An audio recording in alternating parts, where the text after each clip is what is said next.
बहुत बहुत स्वागत है एक बार फिर से आप सबका। और ऑब्वियसली मुझे लगता है कि जितने भी एफकैट एस्पिरेंट हैं इस देश के, उनमें एक कमाल की जद्दोजहद चल रही है कि आखिर सर आने वाले एग्जाम के लिए कैसे बेहतर किया जाए। और हमारी ये हमेशा से जिम्मेदारी है कि हम हमेशा प्रोवाइड करते हैं आपको एक बेहतरीन मॉडल पेपर, जिसका एनालिसिस करके आप एग्जैक्टली अंडरस्टैंड कर पाएं कि वाकई में इस पेपर में किस तरह की तैयारी और किस तरह के परफेक्शन की जरूरत है। मैं कहना चाहूँ देश के जितने भी ग्रेजुएट एस्पिरेंट हैं, this is a great opportunity for all of you. मुझे लगता है एफकैट जैसा एग्जाम साल में हर बार 2 अपॉर्चुनिटी बेहतरीन तरीके से, अगर हम ट्रैक रिकॉर्ड उठा के देख लें पूरे कोरोना पीरियड में, तो हर एग्जाम डिले हुआ होगा, बट एफकैट ने अपने शेड्यूल को बिल्कुल वेल अप टू डेट तरीके से रखा। तो मुझे लगता है अगर इतनी क्रेडिबिलिटी किसी एग्जाम को लेके है तो बस जरूरत है एक क्रेडिबल प्रिपरेशन की। और गर्व के साथ मैं कह सकता हूं कि मेजर गर्ल्स की क्लासेस ने बिल्कुल ऑफलाइन प्रोग्राम ओपन कर दिया आपके लिए जबरदस्त तरीके से, जहां एफकैट स्पेशल बैचेस चल रही है, जहां टारगेट हमारा अगस्त तो है ही, बस साथ ही साथ अगला एग्जाम जो आपका फैब में होने वाला है उसके लिए भी हम बिल्कुल टारगेट है। तो जबरदस्त ऑफलाइन क्लासेस हैं जहां पे बेहतरीन डाउट काउंटर फैसिलिटी, बेहतरीन टेस्टिंग सिस्टम, बेहतरीन मटेरियल एफकैट का up to the mark material, क्योंकि कहते हैं किसी भी तैयारी के लिए एक बेहतर बुक प्रिपरेशन के लिए होना बहुत जरूरी होता है और कहीं ना कहीं वो मिलेगा आपको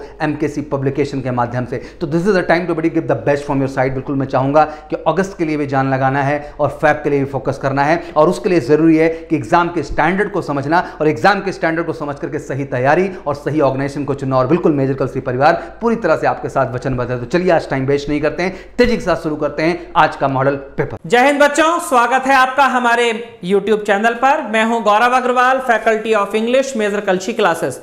जैसा कि आप जानते हैं रोज सुबह 7 बजे हम लोग मौजूद होते हैं अपनी पूरी टीम के साथ आपके लिए मॉडल पेपर लेकर। और आज का मॉडल पेपर है एफकैट के दृष्टिकोण से। हर मॉडल पेपर की तरह इसमें भी वही विशेषता है कि सीडीएस, एफकैट, एनडीए की तैयारी करने वाले बच्चे इस मॉडल पेपर से लाभान्वित हो सकते हैं।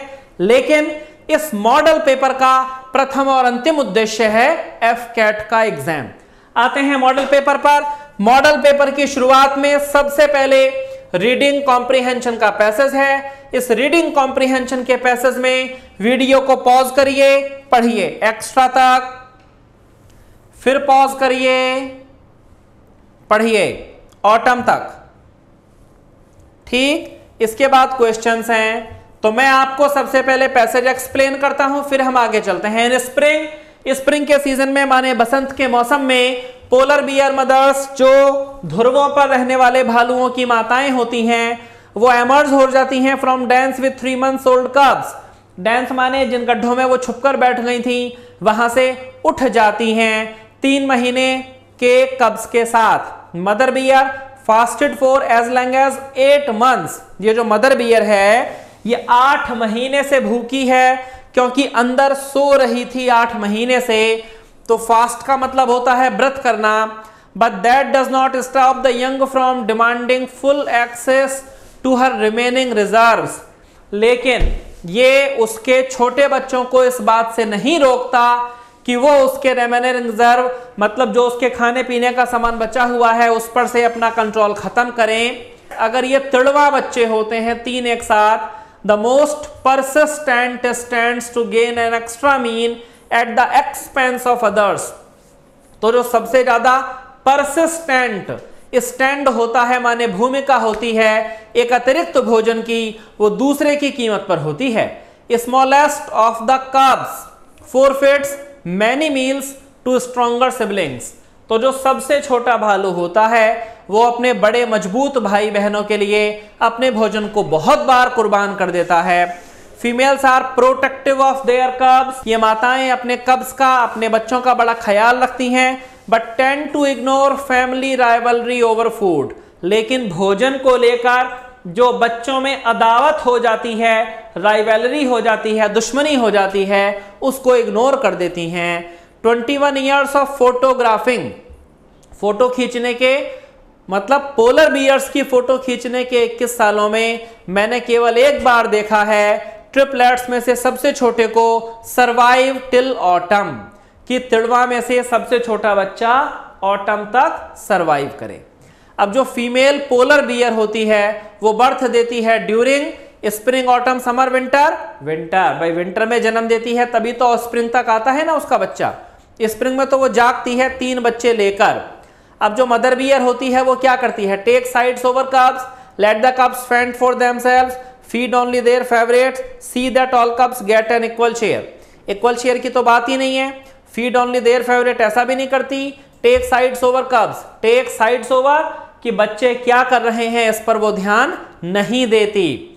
जो रेफरेंस है पैसेज में फॉलोइंग एजम्पशन में हैव बीन मेड, वो क्या रेफरेंस बनाए गए हैं। पहला है कि polar bear fast as long as 8 months due to non availability of prey, कि पोलर बियर भूखे रहते हैं 8 महीने तक क्योंकि शिकार नहीं होता। Polar and bear always give birth to triplet, ये हमेशा ट्रिपलेट को बर्थ देते हैं। क्या ऐसा है? देखो भाई, पोलर बियर 8 महीने तक भूखे रहते हैं, ये बात तो राइटर ने कही है, क्योंकि पोलर बियर सो जाते हैं ना तो 8 महीने तक भूखे रहते हैं। तो और पोलर बियर हमेशा ही ट्रिपलेट को बर्थ दें, ऐसा बिल्कुल नहीं होता। तो वन ओनली। तीसरे का ए फॉर एप्पल। अपने देश सेवा के सपने को पूरा करने के लिए हो जाइए तैयार, क्योंकि मेजर कलसी क्लासेस लौट आया है अपने ऑफलाइन क्लासरूम प्रोग्राम के साथ, जहां आपको मिलेगा एक्सपर्ट फैकल्टी की guidance, doubt counter facility, special current affair session, physical training और मंथली यूनिट टेस्ट के साथ साथ बेस्ट स्टडी मटेरियल। अपने वर्दी के सपने को कीजिए साकार मेजर कलसी क्लासेस के साथ। आज ही एडमिशन लें और पाएं 2000 का कैशबैक डायरेक्ट एडमिशन लेने पर। और अधिक जानकारी के लिए हमें कॉल करें 9696330033 पर और विजिट करें www.majorkalsiclasses.com पर। एज होम एंटरटेनमेंट, जैसा कि घर का एंटरटेनमेंट आगे होता है, टेलीविजन इज रैपिडली बिकमिंग, जो टेलीविजन है वो रैपिडली हो रहा है मोर। मोर मतलब क्या? मतलब जब आप इसके ऑप्शंस देखेंगे, वीडियो को पॉज करके या फॉरवर्ड करके आप इसके ऑप्शंस देख सकते हैं। और पहले सवाल माने चौथे सवाल में आपको ऑप्शन मिलेगा इंटरेस्टेड, पॉपुलर, पावरफुल, पर्पसफुल। इस चौथे सवाल का जो विकल्प हमको दिया गया होगा वो ये है, देखिए, इंटरेस्टिंग, पॉपुलर, पावरफुल, पर्पसफुल। तो जो टेलीविजन है वो पावरफुल और पर्पसफुल तो बनेगा नहीं, इंटरेस्टिंग बनेगा या तो पॉपुलर बनेगा। सेंटेंस के मीनिंग के हिसाब से पॉपुलर सुटेबल वर्ड है। तो चौथे का हो गया बच्चों बी फॉर बॉम्बे, पॉपुलर। उसके बाद यहां तक पॉपुलर हो गया। देन एनी अदर फॉर्म, किसी भी दूसरे से ज्यादा। A news broadcast becomes more immediate, एक न्यूज का जो टीवी पर आती है वो ज्यादा इमीडिएट, तत्कालिक हो जाती है। When people dash actually see the scene, जब लोग सीन देख लेते हैं। क्वेश्चन नंबर 5 देखिए बच्चों, यहां पर ऑप्शन में आपके सामने है कुड, वुड, माइट, शैल। तो माइट लगेगा नहीं और कुड भी नहीं लगेगा, दोनों पास्ट के हैं। वुड भी पास्ट का है। शैल इकलौता विकल्प हमारे पास बच जाता है कि यहां शैल सेट हो जाएगा। और इस शैल के बाद जब हमें actually see the scene dash questions, अब छठे में सीन और क्वेश्चंस के बीच में आप क्या लगाएंगे? Seen of questions, seen as, seen in, seen with. Seen with questions, questions के साथ कुछ और भी होगा ना, कि वो सीन देखते हैं क्वेश्चंस के साथ। And the movement of the figures, लोगों को चलते फिरते देखते हैं। Films could be viewed in the dash of the home. अब होम के लिए 7वें सवाल में अगर आप आते हैं तो 7वें सवाल में सराउंडिंग, सराउंडिंग्स ऑफ होम होगा नहीं, कंफर्ट। सेंटेंस के मीनिंग के हिसाब से कंफर्ट ऑफ होम की चर्चा है, लिहाजा 7वें सवाल में हो गया comfort of home. And a variety of shows, और बहुत सारे shows are also available. One of the advantages, लाभों में से एक ट्रेवल प्रोग्राम के is dash, dash of far away places, जो दूर की जगह हैं उनकी जो डैश है। अब डैश मतलब क्या? 8वें में उनकी ग्लिम्स, उनकी इमेज, उनकी पोर्ट्रेट या उनकी पिक्चर। देखिए इमेज और पिक्चर लगभग एक जैसी बात हो गई, तो पोर्ट्रेल होगा नहीं, पोर्ट्रेट होना चाहिए था। ग्लिम्स यहां लगेगा, ग्लिम्स माने झलक, कि वहां की एक झलक उनको मिल जाती है। 8वें सवाल में आप लगा देंगे वहां की झलक मिल गई दूर की जगहों की, which many viewers would not dash see. अब 9वें में देख लेते हैं। 9वें सवाल के जो विकल्प हैं कि many dash others, possible not see, rather not see. Rather मतलब अपोजिट करने के लिए काम आता है कि के बजाय वो उसको नहीं देखते। तो ये हमारे कुछ क्वेश्चंस हुए क्लोज टेस्ट के। अब हमारे पास है nearest in the meaning of the given word, मतलब यहां से जो हमारे पास क्वेश्चंस हैं बच्चों वो है पर्यायवाची के सवाल। पर्यायवाचियों के सवालों में सबसे पहले आपको मिला है इंट्रांसिजेंट। तो इंट्रांसिजेंट जिसका कि मतलब होता है एक ऐसा व्यक्ति जो थोड़ा जिद्दी हो, किसी की बात ना माने, अपना कॉम्प्रोमाइज ना करे। दिए गए विकल्पों में से ऑथोरिटेटिव तो मतलब अधिकार वाला होता है, इम्पर्सनल अति व्यक्तिगत, स्टेनस श्रम साध्य मेहनत से पाया जाने वाला, अनबेंडिंग ना झुकने वाला, यही सही जवाब है 10वें का डी फॉर दिल्ली, अनबेंडिंग ना झुकने वाला। सिनोनिम का दूसरा सवाल है इंटिमिडेट, जिसका की मतलब होता है डराना धमकाना, मिसलीड होगा नहीं, मिसप्लेस खो देना होता है, फ्राइटन सही जवाब होगा, डिमोरलाइज थोड़ा दूर का हो सकता है, इंटिमिडेट का हो गया फ्राइटन डराना। अगला हो गया शब्द है स्पोराडिक। स्पोराडिक का मतलब होता है बहुत कभी कभी होने वाला, बिना किसी नियम के होने वाला, ओकेजनल खुद ही मतलब होता है कभी कभी। उसके बाद 13वां सवाल देखिए जेनेसिस। तो जेनेसिस जिसका की मतलब होता है किसी चीज की शुरुआत, मतलब बिगिनिंग, तो जाहिर सी बात है दिए गए विकल्पों में से सही शब्द होगा बिगिनिंग, मतलब 13 का बी फॉर बॉम्बे। अब हमारे पास है अपोजिट वर्ड के सवाल, और अपोजिट वर्ड में जो सबसे पहला सवाल आपके पास है वो है मालेवोलेंट। अब क्या है कि मालेवोलेंट में आप याद रखिए कि MAL से जो शब्द शुरू होते हैं वो थोड़ा इल का सेंस देते हैं, बुरे का सेंस देते हैं। जैसे नोरिश का अपोजिट होता है माल नोरिश। मालेवोलेंट माने हम किसी के बारे में जब गलत ख्यालात रखते हैं उसको मालेवोलेंट कहते हैं।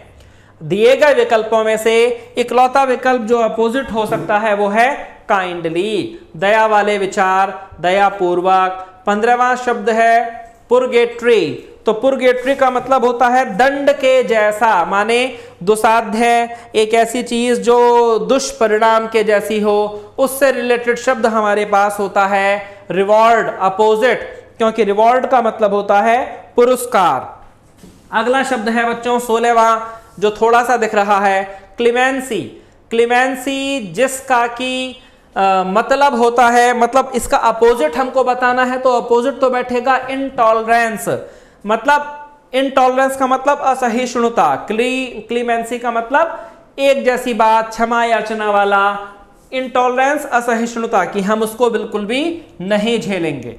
कैजोल का मतलब होता है बटरिंग, जबरदस्ती, greasing, greasing on the palm, किसी को मक्खन लगाना। अपोजिट बुली, दादागिरी करना।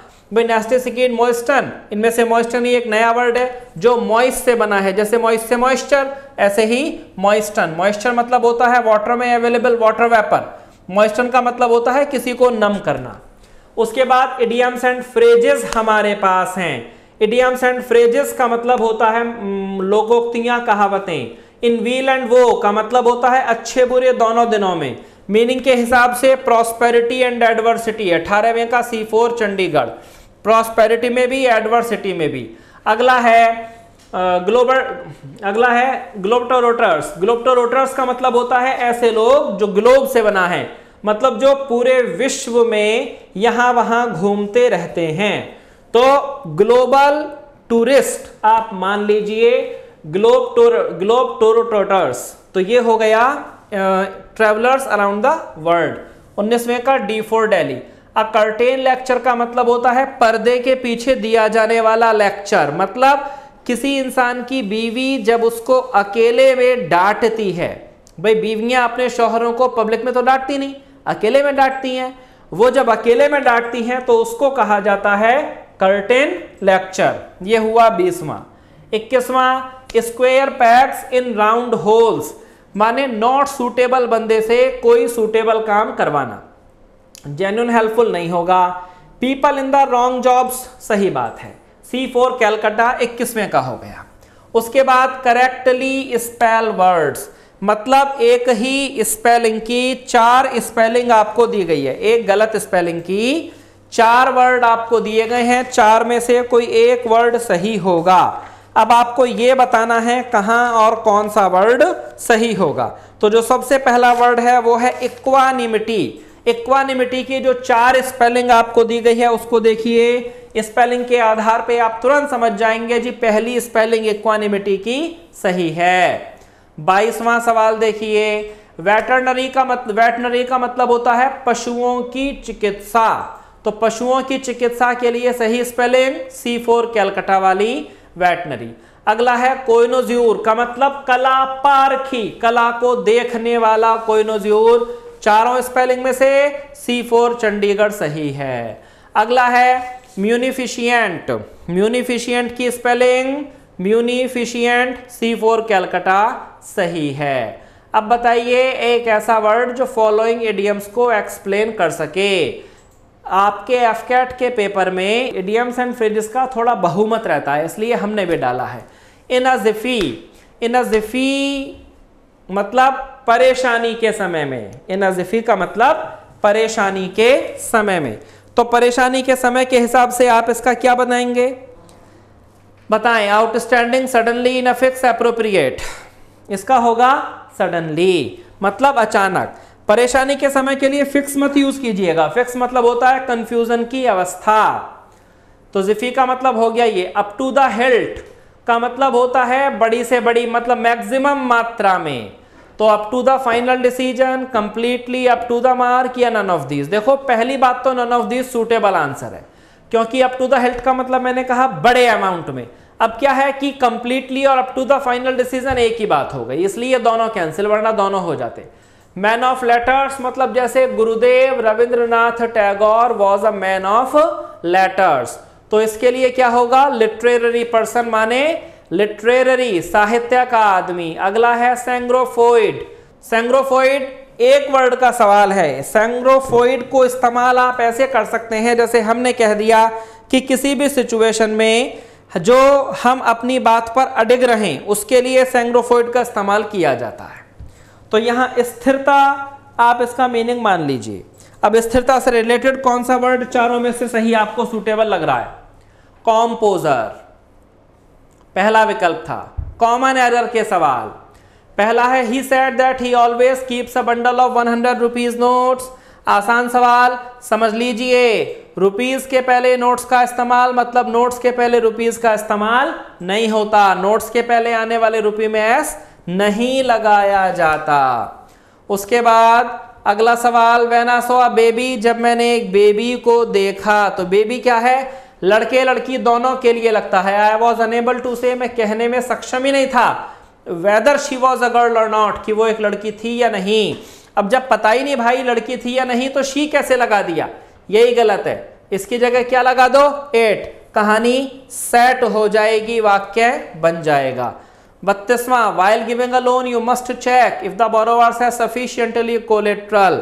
गलती मिली, ये देखिए sufficiently collateral। कोलेट्रल का मतलब होता है संसाधन जिसके आधार पे हम पैसा वापस करें, बैंक का, ये नाउन है। उसके पहले सफिशिएंटली नहीं लगेगा, उसके पहले खाली सफिशिएंट लगेगा, ये इसमें गलती है। 33वां सवाल देखिए, 33वां सवाल कि it is only after the war is over that people realise how bad it was. लड़ाई खत्म होने के बाद लोगों को महसूस हुआ यह कितनी खराब थी। तो it is only after the war is over नहीं, after the war was over. इसकी जगह क्या लगेगा, वॉज बच्चों। I came across her in Delhi last month and invited her to come to Patna। 34वां सवाल, नो एरर। अंतिम सवाल पर आते हैं कि despite of our good contacts we could not get tickets for our friends। तो यहां पर क्या लगेगा भाई, despite के बाद of का इस्तेमाल नहीं होगा। तो ये इंग्लिश का मॉडल पेपर कंप्लीट हो चुका है, लेकिन जुड़े रहिए इस वीडियो से लास्ट तक। एफकेट में आने वाले सारे सवालों का बेजोड़ कलेक्शन जो आपके एग्जाम में काम आएगा। अगले पेपर में मिलेंगे। जय हिंद। जय हिंद टू ऑल। आप सभी का मेजर कलसी क्लासेस के इस ऑफिशियल यूट्यूब चैनल पर बहुत बहुत स्वागत है। आप सबके लिए मैं विजय मौर्य आपका अर्थमेटिक का सैंपल पेपर यानी मॉडल पेपर लेके आया हूं, जिसका प्रत्येक कॉन्सेप्ट, प्रत्येक एग्जाम्पल आपके अपकमिंग एफकेट के एग्जाम में 100% हेल्पफुल होगा। तो चलिए आप सबको एडवांस में बेस्ट ऑफ लक के साथ हम मॉडल पेपर की शुरुआत करने जा रहे हैं। देखिए मॉडल पेपर में आपका पहला क्वेश्चन आपके सामने है। पहला क्वेश्चन में देखिए आपको करना क्या है, आपके पास दिया है, ये दिया हुआ बेटा कि किसके बराबर होगा। क्या दिया है, 0.11 बार प्लस 0.22 पर बार बेटा इंटू 3 इज इक्वल टू इसका मान आपको निकालना है। तो सीधे सीधे चलिए हम लोग इस क्वेश्चन को करते हैं। देखो बेटा, जो आपके पास 0.11 बार है, इसको जब हम फ्रैक्शन के रूप में लिखना चाहते हैं, यानी बेटा 10 क्या कहते हैं भिन्न के रूप में अगर आप इसको लिखना चाहते हो, यूं कह सकते हो कि इसको रेशनलाइज करना चाहते हो, रेशनल नंबर के फॉर्मेट अगर आप लिखना चाहते हैं, तो इसको लिखने का जो मेथड है बेटा, देखो जो नंबर है इस नंबर को बेटा सेम ऐसे लिख देना। इसके बाद क्या करना है, इसके बाद करना बेटा जितनी रिपीटिंग डिजिट्स हैं, यानी आप देख रहे हैं यहाँ 1 1 बेटा बार बार रिपीट हो रहा है, तो इसका मतलब है कि 1 2 बार 2 संख्या हो गई, 2 डिजिट्स हो गए जो रिपीट हो रहे हैं, इसलिए इसके नीचे बेटा यहाँ हम 9 9 लिख देते हैं। क्या लिख देते हैं? 9 9 लिख देते हैं। यही कॉन्सेप्ट बेटा इसके लिए भी होगा। 0.22 बार है ना बेटा, इसको भी आप लिखेंगे 22 अपान इसको 99 लिख सकते हैं। अब इन दोनों का बेटा सम आपके पास दिया है, अकॉर्डिंग टू क्या हो जाएगा बेटा, देखो अब आप ये हो गया 11 अपान 99 हो गया, और इसकी बात करते हो बेटा 22 अपान 99 हो गया, इनटू बेटा यहाँ पर 3 आपके पास लिखा है, यानी रिटर्न है बेटा। इसको अब आप देखते हैं, डिनोमिनेटर दोनों का सेम है बेटा, न्यूमरेटर को आप क्या करते हैं ऐड कर लेते हैं। न्यूमरेटर को जब ऐड करोगे बेटा तो 11 प्लस 22 अपान 99 आपको मिलेगा, इनटू आपके पास बेटा 3 है, इसका सम आपने किया तो 33 अपान बेटा 99 इंटू 3 आपके पास है। यहाँ से फिर ये कैंसिल बेटा 33 हुआ, 33 इंटू अपान 1, यानी 33 बाई 33 बेटा कितना हो गया? 1 हो गया। ये आपका बेटा क्वेश्चन नंबर 1 का ऑप्शन सी सही हो गया। इस टाइप के बेटा आपके एग्जाम में क्वेश्चन कई बार पूछे जा चुके हैं। आइए अगले क्वेश्चन की बात हम करते हैं। आपका नेक्स्ट क्वेश्चन देखिए क्या है। नेक्स्ट क्वेश्चन बेटा देखो, ये जो नेक्स्ट क्वेश्चन आप देख रहे हैं ये भी बेटा एक बहुत ही अच्छा क्वेश्चन है, सिंप्लीफाइड करने का क्वेश्चन है जो अलजेब्रिक आइडेंटिटीज पर बेस्ड है। इस क्वेश्चन को हम लोग करते हैं, देखिए क्या कर सकते हैं। आओ बेटा देखते हैं। देखो ये 0.96 का क्यूब है, ये माइनस 0.1 का क्यूब है, और यहाँ पर भी देखते हैं बेटा 0.96 का होल स्क्वायर है, ये 0.096 है, यह है प्लस 0.1 का होल स्क्वायर है। ऐसे क्वेश्चन की अगर हम बात करते हैं तो देखिए बेटा, अगर आइडेंटिटीज की बात करते हैं तो यहाँ पर भी 3 है, ये भी 3, यानी क्यूबिक आइडेंटिटीज आप यूज कर सकते हैं। यानी इस नंबर को अगर आप बेटा a मान लेते हो और इस नंबर को अगर आपने b मान लिया, और देखो फिर क्या हो गया, ये आपका a होगा, ये आपके साथ ही साथ बेटा b होगा, फिर क्या बचेगा देखिए, इसको मल्टीप्लाई करके बेटा ये a इंटू बी बनाया है, ये क्या हो गया, ए बी हो गया। आइए क्वेश्चन का फॉर्मेट क्या मिला आपको मिला बेटा ये क्यूब माइनस बी क्यूब हो गया अपान A square plus A B plus B square हो गया। इसको बेटा अगर आप सॉल्व करते हैं, A cube minus B cube है तो इसकी आइडेंटिटी जो लिखते हैं आप, ए माइनस बी होता है A square plus A B plus B square होता है अपान A square plus A B plus B square होता है। ठीक है बेटा, यहाँ से इसको अब आप कैंसिल कर सकते हैं, यहाँ से मिलता बेटा a minus b. A minus b means क्या हो गया, a की वैल्यू बेटा 0.96 है, b की वैल्यू बेटा 0.10 है, यहाँ से आपने माइनस किया 6 हुआ बेटा, इसको माइनस किया तो 8 हो गया, 0.86। ऑप्शन सी इज राइट है, ऑप्शन सी बेटा करेक्ट हो गया। आइए नेक्स्ट क्वेश्चन की हम बात करते हैं। क्वेश्चन नंबर 3 आपके सामने देखो बेटा, ये क्वेश्चन देखिए, क्वेश्चन नंबर 3 क्या पूछा है, ये बेटा दिया हुआ एक्सप्रेशन, इसके इवेल्युएट करना है आपको, इसको सॉल्व करना है। ऐसे क्वेश्चन को सॉल्व करने के लिए जरा आप देखिए बेटा, ओवरऑल आपको क्या दिख रहा है। आंसर की बात मैं करता हूँ तो आंसर बेटा देखो √2 √5 √7 और 2 √5 दिया। इट मीन्स क्या हुआ, इसका मतलब ये हुआ इस क्वेश्चन को आपको सिंप्लीफाई करना है। सिंप्लीफाई करने में यूज क्या करना है, इस बात का ध्यान रखिएगा कि ये आपके पास √ लगा हुआ है, ये टोटल √ में क्वांटिटी है बेटा। इसका मतलब क्या हुआ, हमें ये 7 - 2 √2 का स्क्वायर रूट निकालना होगा। अगर स्क्वायर रूट आप निकाल लेंगे तो ये क्वेश्चन का आंसर आपका हो गया बेटा। चलिए तो क्या मतलब हुआ, देखिए बेटा अंडर रूट 2 हो गया प्लस अंडर रूट ये क्या है 7 माइनस 2 अंडर रूट 10 है बेटा।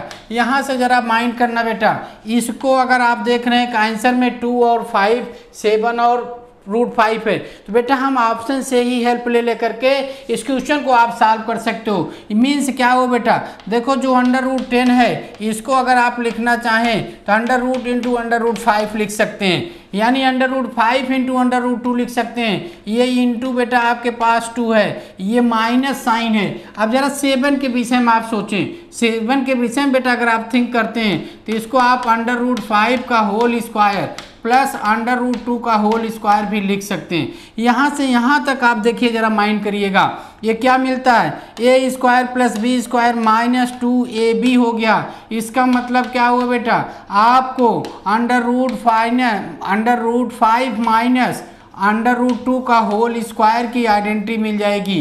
यानी आपका क्या हो गया, अब इस क्वेश्चन की बात करिए आप, इस क्वेश्चन में देखिए बेटा इसकी वैल्यू जो आपकी मिली फाइंड आउट हुई, क्या हुआ, ये वो बेटा अंडर रूट 2 प्लस आपके पास क्या हो गया under root 5 minus under root 2 का होल स्क्वायर हो गया। अब ये स्क्वायर आपका अंडर रूट और स्क्वायर कैंसिल होगा बेटा, आपको मिलेगा क्या under root 2 plus under root 5 minus बेटा अंडर रूट 2, ये आपका कैंसिल हो जाएगा। फाइनली आपको मिलता है क्या answer under root 5। It means option C is correct, option C is correct बेटा। नेक्स्ट क्वेश्चन की बात करते हैं। अगला क्वेश्चन देखिए बेटा आपके सामने, अगला क्वेश्चन मीन्स नेक्स्ट क्वेश्चन आप देखो बेटा, ये आपका बेटा लास्ट एफकैट के एग्जाम में बिल्कुल बेटा सेम क्वेश्चन आया हुआ क्वेश्चन है जो एफकैट के एग्जाम में था। जरा देखिए बेटा यहाँ क्या करना है, ये जो क्यूब रूट निकालना है इन सभी क्वांटिटी का बेटा आपको क्यूब रूट निकालना है।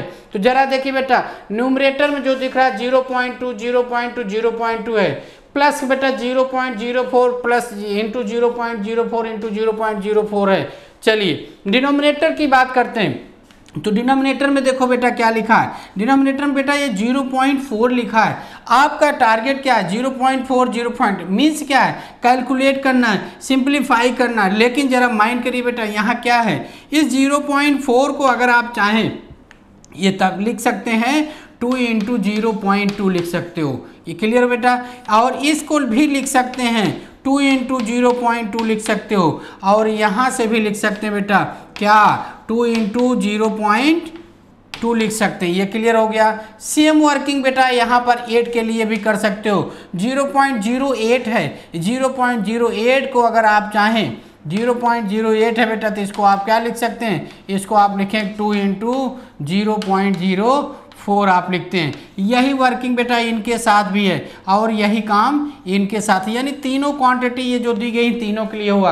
अब जरा देखिए कि इसका चेंज हो गया, क्या फॉर्मेट जो इसका चेंज होगा बेटा वो इस टाइप से बनेगा।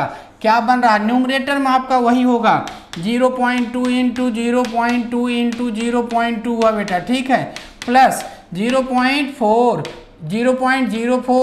इंटू 0.04 इंटू बेटा 0.04, ये तो आपका न्यूमरेटर हो गया।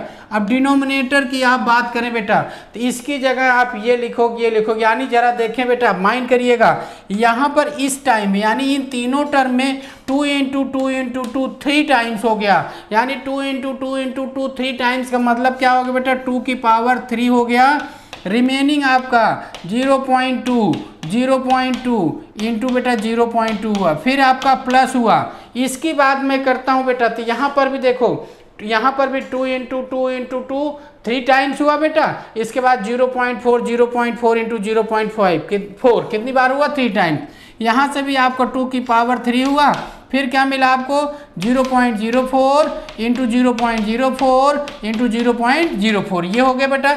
यहाँ से 2 की पावर 3 दोनों में आपका कॉमन हो जाएगा बेटा, कॉमन हो के आपके पास क्या मिलेगा जरा देखिए, ये आपको हो गया 1/2 की पावर 3, फिर क्या मिला बेटा 0.2 इंटू 0.2 इंटू 0.2 प्लस क्या मिला बेटा 0.04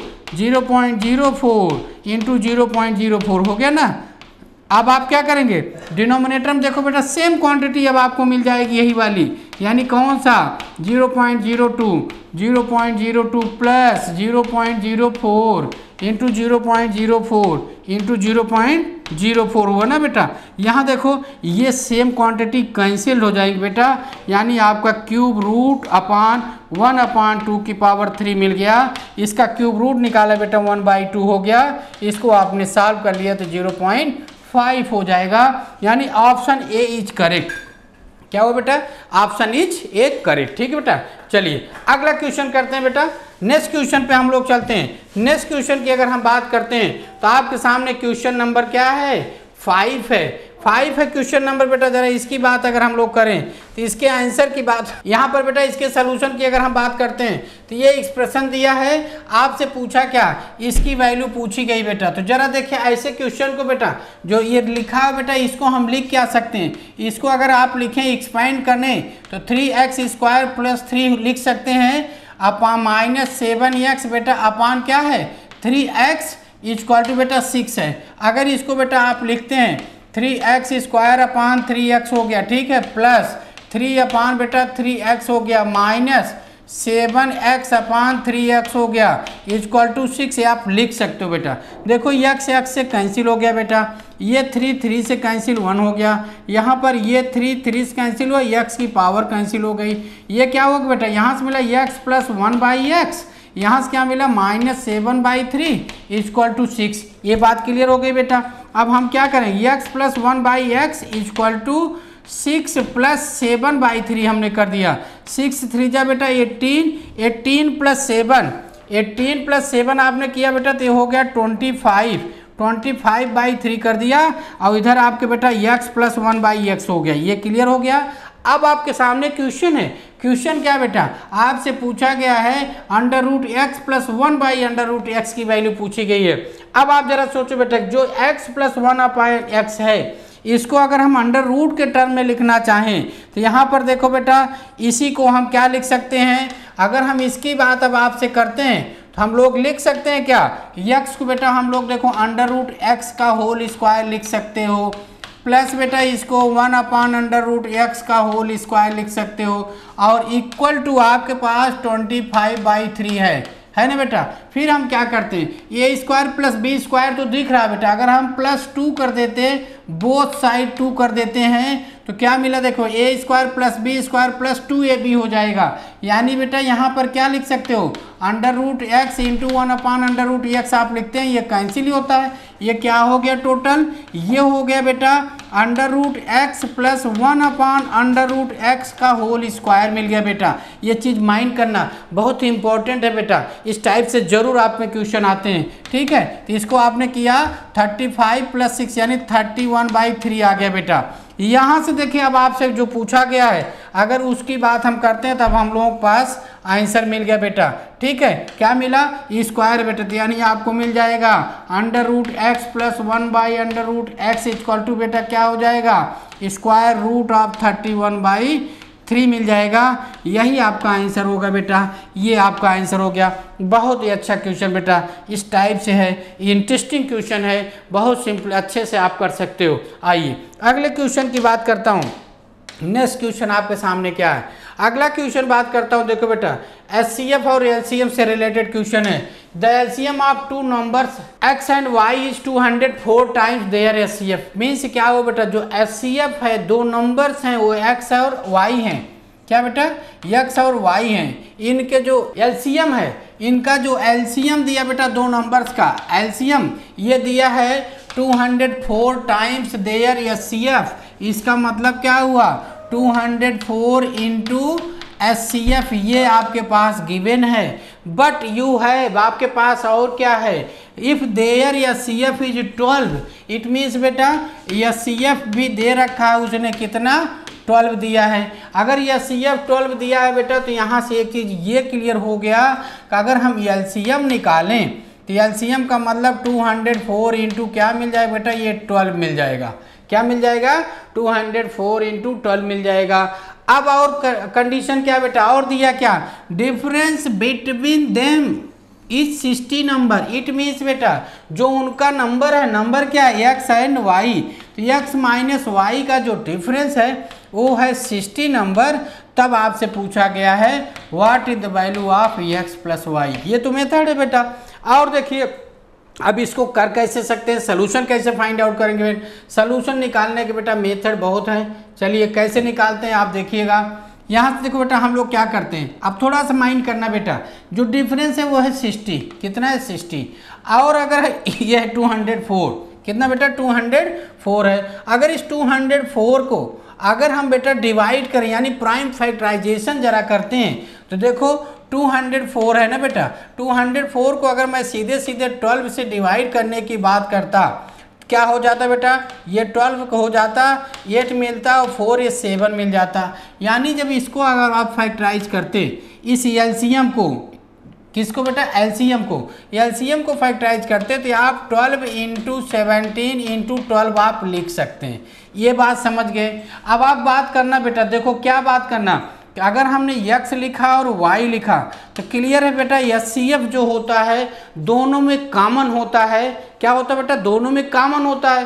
तो एक चीज़ तो क्लियर हो गई बेटा, दोनों में कॉमन क्या हो जा रहा है 12, यानी 12 कॉमन हो जा रहा है। अब आप देखो ये हो गया बेटा, फिर आगे की बात करते हैं। बात क्या करते हैं बेटा, और दो नंबर बचते हैं आपके 12 और 17, क्या बचेंगे 12 और 17 बचेंगे। तो अब आप जरा देखिए बेटा 12 और 17 में अगर हम एक को 17 बनाएंगे दूसरे को हम 12 बनाएंगे, क्या बनाएंगे 12 बनाएंगे। अब आप माइंड करिए, क्या माइंड करना बेटा, अगर इनके डिफरेंस की बात आप करेंगे, इनका डिफरेंस करेंगे देखिए 60 आना चाहिए। इसका मतलब क्या हुआ, अगर ये x हो गया ये y हो गया बेटा, अगर इसमें से 12 कॉमन कर लेंगे, कहने का मतलब क्या हुआ, x की वैल्यू है बेटा 12 इंटू 17 माइनस 12 इंटू 12 हो गया। अब आप देखो बेटा क्या करते हैं, 12 अगर आप कॉमन कर लेते हो 17 माइनस 12 हो गया और 12 इंटू क्या आ गया बेटा 5 आ गया, यानी क्या हो गया 60 हो गया। मीन्स क्या हुआ कि ये दो नंबर्स आपके सही हैं, यानी इनका डिफरेंस भी आपको 60 मिल गया। क्या मिल गया बेटा, इनका डिफरेंस आपको 60 मिल गया, और क्या मिला, और आपको मिल गया बेटा वो अलग अलग सेपरेट नंबर मिल गए। अब आपसे पूछा क्या गया, आपसे पूछा गया बेटा इनका सम, क्या पूछा गया, इनका सम पूछा गया। तो इसको जब आप लिख रहे थे बेटा 12 इंटू 17 ये क्या था, यही तो 204 है, और जब इसको आप सॉल्व कर रहे थे तो इसको क्या लिखते हैं 144 लिखते हैं। सीधे सीधे बेटा x प्लस वाई आपसे पूछा गया है, यानी दोनों अब आपने ऐड कर लिया तो ये क्या हुआ 8 हो गया बेटा, ये 4 हो गया, 3 हो गया, 348 इसका मान होगा, यानी ऑप्शन सी बेटा करेक्ट हो जाएगा। क्या होगा, ऑप्शन सी आपका करेक्ट हो गया। ठीक है, नेक्स्ट क्वेश्चन पे हम चलते हैं। अगला क्वेश्चन आप देखिए, अगला क्वेश्चन आपके सामने क्या, क्वेश्चन नंबर 7 की बात करते हैं। 7 में जरा देखो बेटा, the price of milk has increase by 20%। Question को समझना बेटा, 20% क्या होता है, जो मिल्क है बेटा उसकी प्राइस इंक्रीज करती है। कहने का मतलब क्या हो बेटा, अगर 100 रुपये में था अब कितना हो गया 120 रुपीज हो गई। अब आप इनका डिफरेंस बताएं बेटा कितना है, इनका डिफरेंस हो गया आपका 20, क्या हो गया डिफरेंस हो गया 20। अब आपसे क्वेश्चन है कीप द एक्सपेंडिचर अनचेंज, यानी उसका टोटल खर्च चेंज नहीं होना है। इसका मतलब क्या हुआ, जो उसका बेटा कंजप्शन है वो कम करना होगा। तो कंजप्शन को यानी उपयोग को कितना % बेटा कम करना है, उसकी टोटल बेटा एक्सपेंडिचर पर कोई इफेक्ट ना पड़े। इसके लिए सीधे सीधे बेटा देखो 100 से 120 हो गया, कितने का डिफरेंस बेटा 20 हो गया। अब आपको अपना कंजप्शन बेटा कम करना है, तो कम के लिए मैक्सिमम से आप डिवाइड करते हैं, तो यही 120 इंटू बेटा 100 कर देना, ये हो गया बेटा। ठीक, ये सब समझ गया बेटा, ये 0 0 कैंसिल हो गया बेटा, ये 6 हो गया, क्या हो गया 6 हो गया, ये 3 हो गया, ये आपका 50 हो गया। इट मीन्स 50/3 हो गया, दैट मीन्स 16 एंड 2/3%। क्लियर बेटा, ये आपका आंसर होता है, option D is right. Now ये नेक्स्ट क्वेश्चन, आपका अगला क्वेश्चन बेटा क्वेश्चन नंबर 8। जरा देखिए क्या है बेटा, क्वेश्चन नंबर 8 में जरा आप देखें two right circular cones of equal heights of radii of bases 3 centimetre and 4 centimetre are melted together and made to a solid sphere of radius 5 centimetre the height of cone आपसे पूछी गई बेटा। जरा आप देखिए क्वेश्चन क्या बेटा, ये राइट सर्कुलर कोन है, ये है आपका क्या राइट सर्कुलर कोन है बेटा। राइट सर्कुलर कोन में है जिनकी हाइट सेम है, यानी बेटा ये जो हाइट्स हैं इनकी क्या है, ये सेम है। हाइट सेम होने का मतलब ये भी एच है बेटा और ये भी हाइट एच है। इन दोनों को एक साथ मेल्ट किया गया, जहाँ पर बेटा इसकी रेडियस है 3 सेंटीमीटर और दूसरे की रेडियस कितनी है 4 सेंटीमीटर। दोनों को मेल्ट करके रिकास्ट किया गया बेटा। क्या बनाया गया, एक सॉलिड स्फीयर बनाया गया। क्या बनाया गया बेटा, एक सॉलिड स्फीयर आपका बनाया गया जिसकी रेडियस आपकी है बेटा 5 सेंटीमीटर। क्या बेटा 5 सेंटीमीटर। देन आपसे क्वेश्चन है उसकी हाइट क्या होगी, जो राइट सर्कुलर कोन है बेटा उसकी हाइट क्या होगी। अब आप जानते हैं बेटा एज यू नो जानते हैं कि इनका जो दोनों का वॉल्यूम का सम होगा इसके वॉल्यूम के इक्वल होगा। वॉल्यूम ऑफ कोन आप लिखते हो बेटा 1/3 पाई आर स्क्वायर एच लिखते हैं, ये आपका कॉन्सेप्ट बेटा। तो इसका आप एच R1 लिखोगे बेटा, ये भी 1/3 पाई आर स्क्वायर और 2h, यानी बेटा R1 R2 चेंज है, एच आपका सेम है, equal to volume of sphere. Volume of sphere 4/3 pi r cube करेंगे बेटा, यहाँ पर 4/3 पाई आर क्यूब हो जाएगी। ये बात समझ गए। यहाँ से देखो बेटा क्या कर सकते हैं हम लोग, कॉमन चीज़ है क्या बेटा, देखो बेटा 1/3 पाई 1/3 पाई 1/3 पाई ये कैंसिल हो गया। ये बात समझ गए बेटा, यहाँ तो कोई प्रॉब्लम। यहाँ से बेटा दोनों में अगर आप एच कॉमन कर लेंगे तो R1 square plus R2 square equal to बेटा क्या मिल जाएगा, R3 का स्क्वायर मिल जाएगा। और एच हो गया बेटा R1 की वैल्यू बेटा 3 सेंटीमीटर है और R2 की वैल्यू 4 सेंटीमीटर है, यानी बेटा ये क्या हुआ 3 सेंटीमीटर का होल स्क्वायर ये हुआ और ये 4 सेंटीमीटर का होल स्क्वायर हो गया और इक्वल टू बेटा ये 5 सेंटीमीटर का होल स्क्वायर हो गया। ठीक, अब आप देखो बेटा ये 3 का स्क्वायर 9, 4 का स्क्वायर 16, 16 प्लस 9 हो गया कितना आपका 25 हो गया। और ये कितना बेटा ये क्यूब है, कितना है 25 हो गया। अब आप जरा देखिए कितना मिलता है बेटा, आपके पास हो गया। अब आप इसको सॉल्व कर लेंगे, नेक्स्ट स्टेप में आपका आंसर होगा बेटा ये एच हो गया बेटा इंटू 25 हो गया, 9 प्लस 16 25 हो गया, इक्वल टू बेटा क्या हुआ देखो 5 इंटू 5 हो गया, ये 5 का क्यूब हो गया बेटा। ये बात समझ गए। फिर देखो बेटा क्या मिलता है, अब आप देखिएगा क्वेश्चन क्या हो जाएगा, आपको मिल जाएगा बेटा h इज इक्वल टू क्या मिल जाएगा बेटा, h इक्वल टू मिल जाएगा आपको क्या मिल जाएगा 5 इंटू 5 अपॉन 25। ये हुआ ना बेटा। एक चीज़ और माइंड करना बेटा, एक चीज़ और देखिएगा, ये आपका 4 बेटा साथ में लगा हुआ है। क्या बेटा 4 साथ में लगा हुआ है, यानी यहाँ पर अभी 4 आपका इंक्लूडेड नहीं था, ये कर लीजिए। अब आप कैंसिल कर लीजिए बेटा, ये कैंसिल हो गया। अब आपको क्या मिलेगा 4 इंटू 5, ये क्या हो गया 20 सेंटीमीटर, यानी जो इक्वल हाइट्स के जो दोनों सर्कुलर कोन थे बेटा उसकी हाइट कितनी आई 20 सेंटीमीटर। ये क्लियर हुआ। चलिए अगले क्वेश्चन की तरफ चलते हैं बेटा। आपका नेक्स्ट क्वेश्चन है क्वेश्चन नंबर 9 है।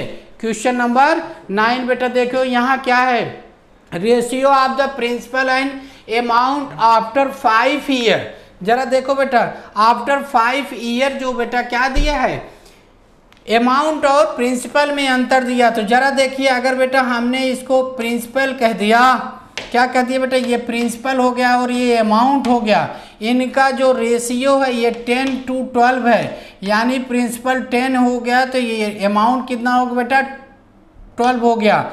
और देखिए बेटा इनके बीच का डिफरेंसेस कितना है, डिफरेंसेस है बेटा 2 का, कितना है बेटा 2 का। आपसे क्या पूछा गया, rate of interest per annum, यानी प्रतिवर्ष बेटा ब्याज की दर आपसे पूछी गई है। और ब्याज की दर जो आर होती है इसको आप लिखते हो बेटा SI इंटू 100 अपान P इंटू टी लिखते हैं बेटा, ठीक है। तो SI का जो डिफरेंस बेटा है वो है 2 और ये क्या 100, प्रिंसिपल कितना है बेटा आपका 10, टाइम कितना 1 ईयर, ये कैंसिल हो गया बेटा। तो आपको क्या मिल जाएगा बेटा, आर की वैल्यू मिल जाएगी 20%। क्या हो जाएगा बेटा, आर की वैल्यू 20%, यानी option D is right. Clear. अगला क्वेश्चन देखते हैं बेटा। नेक्स्ट क्वेश्चन आपके पास क्या है, अगला क्वेश्चन हम देख रहे थे बेटा, देखो 2 numbers are in the ratio 3:5, यानी बेटा 2 नंबर थे ए और बी की अगर मैं बात कर लेता, इनका जो रेशियो था बेटा वो 3:5 था। अगर इसको हम मान लेते तो ये 3x हो गया बेटा, तो ये 5x हो गया, ठीक है। If 13 is subtracted from each, अगर बेटा दोनों में से 13 को वो माइनस कर देता है तो रेशियो नाउ बिकम्स 10:21, यानी बेटा आपकी मीन्स क्या हुआ 3x माइनस 13 अपान बेटा 5x माइनस 13, इसकी जो वैल्यू आपको मिल रही बेटा वो 10 अपान क्या मिल जा रही है 21 मिल जा रही है। ये आपका क्वेश्चन है बेटा। तो यहाँ से बेटा थोड़ा सा आप सॉल्व करेंगे, इसको बेटा इधर ले आएंगे, यानी बेटा इसको सॉल्व करने का मेथड क्या हो जाएगा, क्रॉस मल्टीप्लाई आपने किया 21 इंटू 3x माइनस क्या हो जाएगा बेटा 21 इंटू 13, इसको इसमें मल्टीप्लाई करो बेटा, ये 50x माइनस 130 हो जाएगा। ये बात समझ गए बेटा। अब आप देखो बेटा ये 23 और क्या है 21 इंटू 3, ये क्या मिल गया 63x मिल गया। इसको बेटा इस साइड ले आओगे, जब इस साइड ले आएंगे तो माइनस 50x हो जाएगा। राइट साइड ले चलेंगे बेटा तो ये क्या हो जाएगा, इसको बेटा 21 इंटू 13 है ना, इसे हम 21 इंटू 13 माइनस बेटा 130 कर लेंगे। ये बात समझ गए। यहाँ से बेटा कितना हो गया 13x आ गया। यहाँ से बेटा देखो आगे हम सॉल्व करें इसको आप 13 इंटू 10 लिख सकते हो। 13 बेटा दोनों में कॉमन कर सकते हैं, ये 21 माइनस 10 मिल गया। क्या मिल गया 21 माइनस 10 मिल गया। यहाँ से बेटा 13 इंटू बेटा क्या मिल गया 11 मिल गया, इधर 13x हो गया, 13 से कैंसिल हो गया, यानी बेटा x इक्वल टू क्या मिल गया आपको 11 मिल गया, x इक्वल टू 11 मिल गया। अब आपसे पूछा गया बेटा अगर दोनों में 15 ऐड कर दिया जाए, यानी if 15 is added to each of the original number, तो पहले बेटा ओरिजिनल नंबर की हम बात कर लेते हैं। ओरिजिनल की बात करते हो तो आपको 3x था 11 हो गया बेटा, तो ओरिजिनल नंबर जो a है आपका, ओरिजिनल नंबर जो a है बेटा वो कितना हो गया 33 हो गया। और b की बात करते हैं बेटा तो कितना हो जाएगा 55 हो गया, ठीक है 33 और 55 हो गया। अब इसमें बेटा दोनों में 15 आप ऐड कर लेंगे, क्या करेंगे प्लस 15 कर लेंगे बेटा दोनों में ऐड। ये कितना हुआ बेटा 8 हो गया, ये कितना हो गया 4 हो गया, ये कितना हुआ बेटा 0 हो गया, ये कितना हो गया फिर 5 1 6 1 7 हो गया। ये बात समझ गए बेटा। इसको फिर आप कैंसिल कर सकते हैं, सिंप्लीफाई कर लीजिए, आपका आंसर हो जाएगा बेटा। सिंप्लीफाई करेंगे तो क्या आंसर मिल जाएगा जरा देखिए, ये आपका 24 हो गया, ये आपका बेटा 35 हो गया।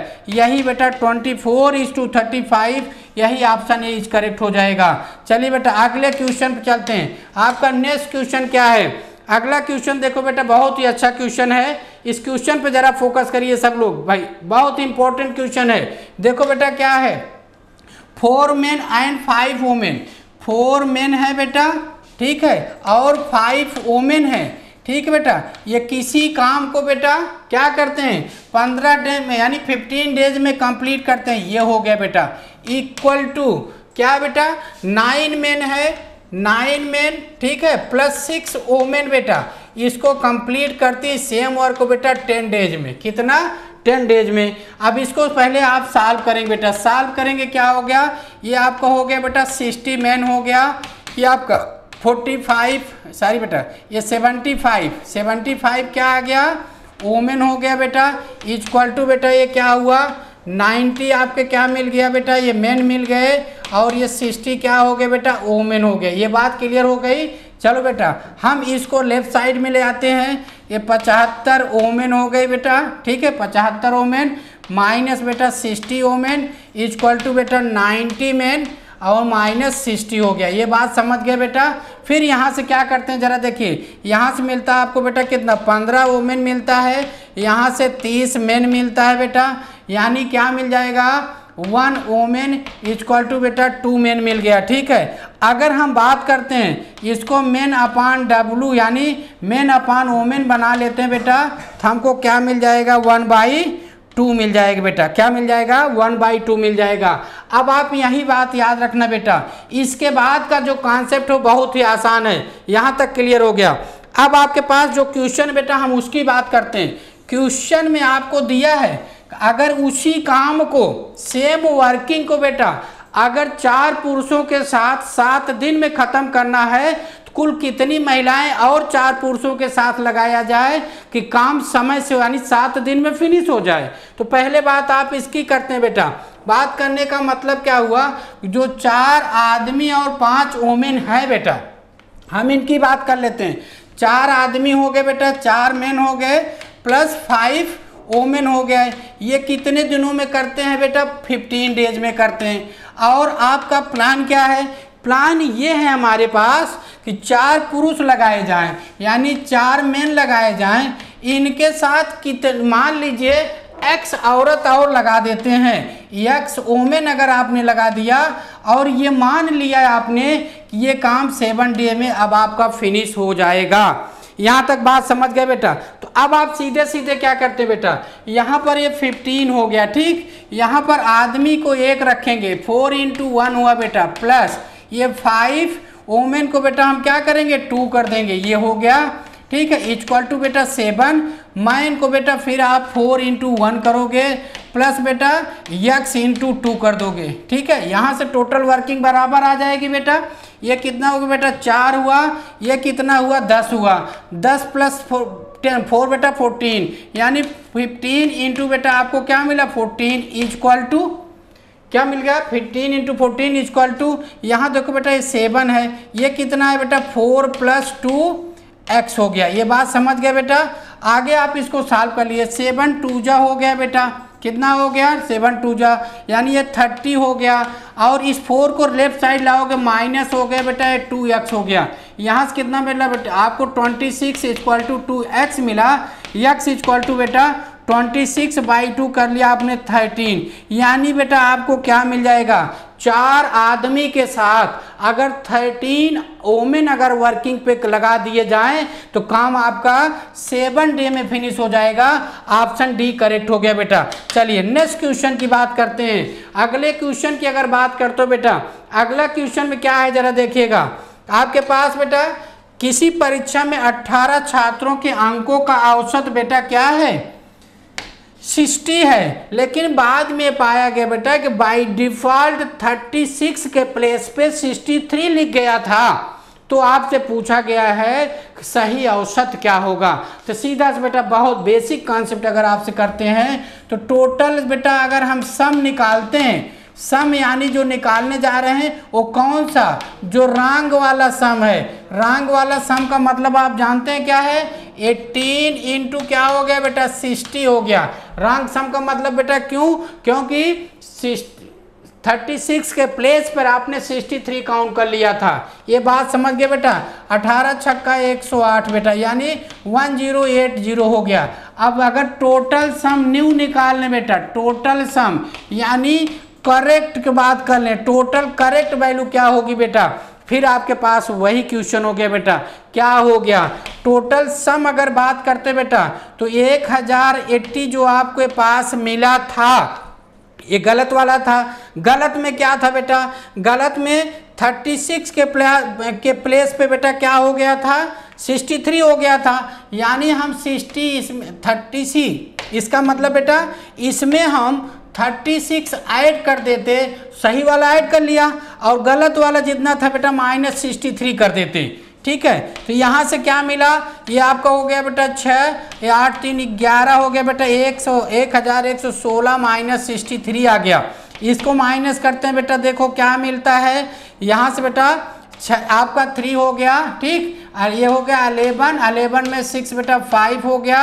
ये कितना हो जाएगा, ये आपका बेटा यहाँ पर कितना मिल गया, 6 में से 3 किया बेटा 3 आ गया। यहाँ 11 में से आपका 0 1 हो गया बेटा, ये हो गया आपका। अब आप देखिए कितने लोग थे बेटा, 18 कितने थे टोटल बेटा, 18 थे, 1053। तो करेक्ट एवरेज जो आपको मिल जाएगा बेटा, क्या मिल जाएगा, करेक्ट जो एवरेज मिल जाएगा 1053 टोटल सम में बेटा 18 से आप डिवाइड करोगे। क्या करोगे, 18 से जब हम डिवाइड कर लेंगे बेटा, तो जो हमको आंसर मिलेगा वो क्या हो जाएगा 18 25 90, यानी नियर बेटा बेटा आपको क्या मिल जाएगा 58.5। यही आपका करेक्ट आंसर, यानी ऑप्शन डी इज राइट हो जाएगा। इस टाइप से आज के मॉडल पेपर में बेटा बस इतना ही। अगले मॉडल पेपर के साथ हम फिर मिलेंगे, तब तक के बेटा फिर आपका एग्जाम होगा। अब अपकमिंग एग्जाम के लिए बेटा अगेन एक बार फिर से बेस्ट ऑफ लक। जय हिंद। जय हिंद मेरे सभी प्यारे बच्चों। तो आइए आज की क्लास शुरू करते हैं। आज की जो है आपके मॉडल पेपर में बच्चों, एफकैट के मॉडल पेपर में मैं लेकर के आया हूँ रीजनिंग के पूरे 32 सवाल 32, जो कि आपके सेक्शन में बहुत ज़्यादा इंपॉर्टेंट होते हैं। आपको मालूम है कि रीजनिंग का कितना बड़ा रोल है और कितना महत्वपूर्ण, कितना इंपॉर्टेंट है आपके इस एग्ज़ाम के लिए। तो आइए बच्चों शुरू करते हैं फ्रॉम क्वेश्चन नंबर 1। यहाँ से हम देख पा रहे हैं ये बेटे फिगरल क्लासिफिकेशन का क्वेश्चन है, फिगरल क्लासिफिकेशन का क्वेश्चन है। देखिए यहाँ से आपसे पूछा जा रहा है different from the rest of them, यानी कि आपको 4 ऑप्शन दिए जाएंगे, उसमें से 3 एक जैसे होंगे और एक डिफरेंट होगा। तो जो डिफरेंट होगा that is your answer, that is your answer. तो इससे रिलेटेड हमारे एग्जाम में 5 क्वेश्चन के पूरे कलेक्शन पूछे जाते हैं, 1 बाय 1 करके। आइए हम देखते हैं। बिल्कुल एग्जाम के पॉइंट ऑफ व्यू से मैंने मॉडल पेपर बनाया हुआ है बच्चों। अगर हम पहले क्वेश्चन की बात करें तो यहाँ पे आप देख रहे हैं ये एक अंदर भी स्क्वायर है और एक बाहर भी स्क्वायर है। बाकी ये जो कॉर्नर है ना, इस कॉर्नर को एक लाइन के द्वारा हम यहाँ पे मिला दे रहे हैं।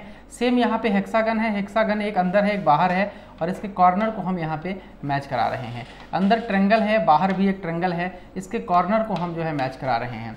यहाँ पे रेक्टेंगल है, बाहर भी रेक्टेंगल है, बट यहाँ पे एक मिस्टेक हो रही है, कॉर्नर पे न टच करा के मिड पॉइंट पे हम लोग यहाँ मिड ऑफ द साइड्स पे टच करा रहे हैं। इसका मतलब D is the correct answer. आइए बच्चों हम बात करते हैं नेक्स्ट क्वेश्चन की। क्वेश्चन नंबर 2, यहाँ पे देखिए कर्व जो लाइंस हैं, कर्व लाइंस, यहाँ पे हम काउंटिंग करें बच्चों, यहाँ पे देखिए 1 2 3 4 5 6, यहाँ पे भी 6 है, यहाँ पे 5 है, यहाँ पे भी 6 है, that means C is the correct answer. जहाँ पे 5 है वो आपका डिफरेंट हो जाएगा। आइए हम बात करते हैं क्वेश्चन नंबर 3 की। क्वेश्चन नंबर 3 बच्चों यहाँ से आप देख पा रहे होंगे ये जो आपका 90 डिग्री फॉर्म में आपके 2 यहाँ पे कॉर्ड बनाए गए हैं, सर्कल में 2 कॉर्ड बनाए गए हैं जो कि एक दूसरे को इंटरसेक्ट कर रहे हैं। बट इन चारों में अगर देखोगे तो एक डिफरेंट आपका आएगा, बिकॉज ये दोनों कॉर्ड लॉन्गेस्ट कॉर्ड है, that is the diameter, that is the diameter. So C is the correct answer, C is the correct answer.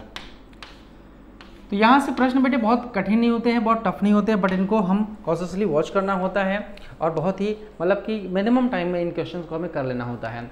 हम बात करें क्वेश्चन नंबर 4 की। आप देखें इस क्वेश्चन में क्या खास बात है, कौन सा डिफरेंट है। तो बच्चों इस क्वेश्चन में एक चीज़ आपको यहाँ पे दिखाई पड़ेगा कि कोई भी 2 कॉर्नर इनका सेम डायग्राम पे जो है। देखो यहाँ भी सेम डायग्राम है, यहाँ भी देखो सेम डायग्राम है। मैं थोड़ा बड़ा कर देता हूँ इस क्वेश्चन को ताकि आपको और अच्छे से क्लियर दिखे।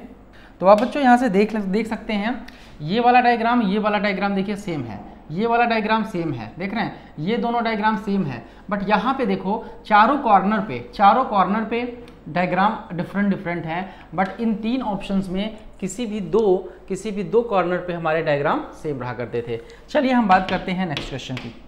सो गाइस क्वेश्चन नंबर 5 की अगर हम बात करें, this is the square, this is pentagon and this is hexagon and this is circle.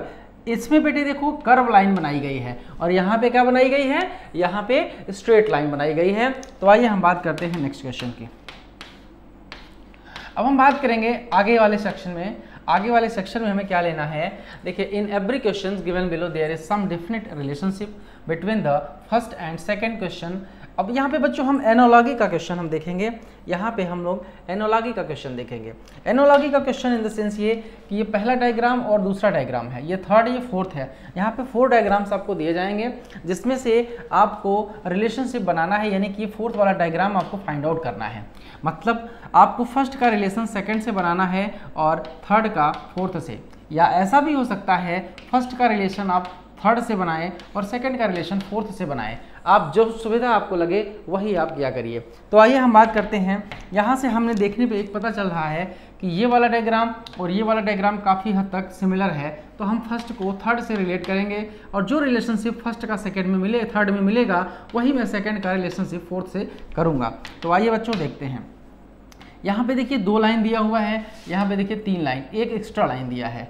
अब इसमें देखिए 1 2 3 4 5 लाइन्स है। अब यहाँ पे 6 लाइन्स होना चाहिए, तो 6 लाइन होना चाहिए बच्चों। देखो 1 2 3 4 5 6, यानी कि आपका आंसर क्या होना चाहिए?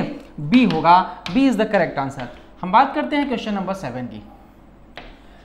क्वेश्चन नंबर 7 में साफ साफ दिख रहा है, इसका भी देखो फर्स्ट और थर्ड का रिलेशनशिप होगा। देखो ये लेफ्ट में है तो ये इसका ओपन, ये देखो ये लेस देन का है ना बच्चों, तो ये देखो ग्रेटर देन का साइन बना दिया गया है। लेफ्ट यहाँ से देखो राइट में कन्वर्ट कर दिया गया है। इसका मुंह ओपन ऊपर की तरफ हुआ है, तो अब इसका जो हम डायग्राम बनाएंगे वो नीचे की तरफ इसका मुंह ओपन हो जाएगा, यानी आपका ए आंसर हो जाएगा। आइए बच्चों हम बात करते हैं अगले क्वेश्चन की ओर।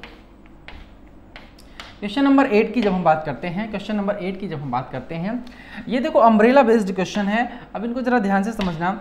यहाँ से आपको देखो फर्स्ट सेकंड थर्ड फोर्थ, यहाँ पे 3 अम्ब्रेलाज दिए हुए हैं, एक आपको बताना है।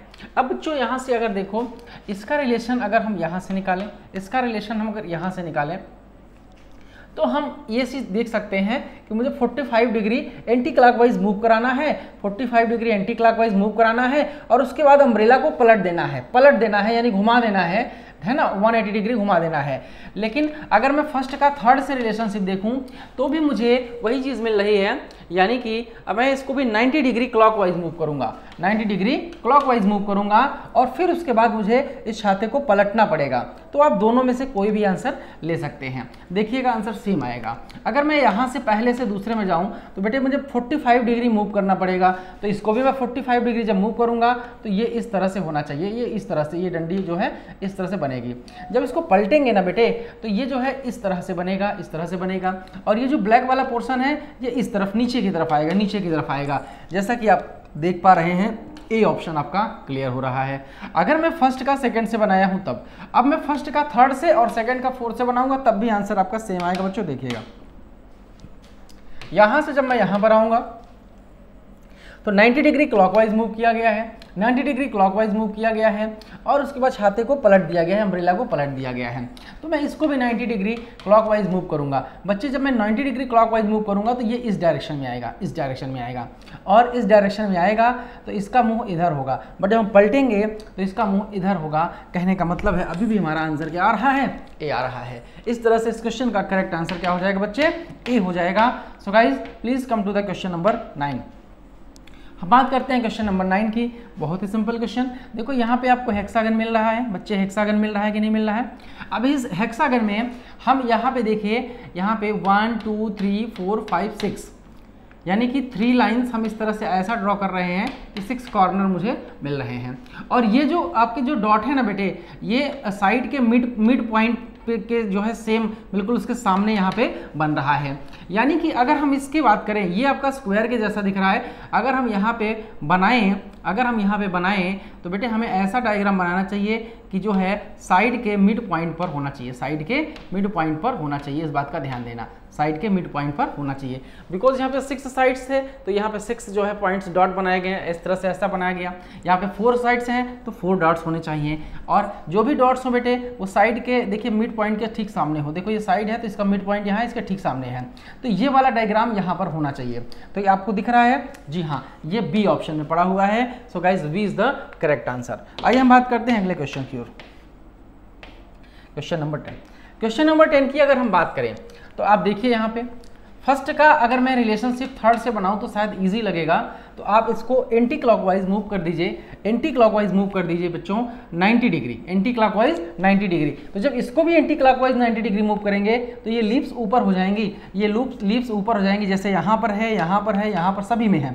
अब हम बात करेंगे ये जो नीचे वाली इसकी जो लाइंस खींची हुई हैं बेटे, ये इनका जो झुकाव है ना, इनका जो इंक्लिनेशन है ना सेम डायरेक्शन में है, वो भी इस तरफ यानी कि आपका राइट साइड में। तो जब आप इसको एंटी क्लॉकवाइज मूव करोगे तो इसका जो झुकाव होगा ये इस तरह से होगा, ऐसे होगा, ऐसे।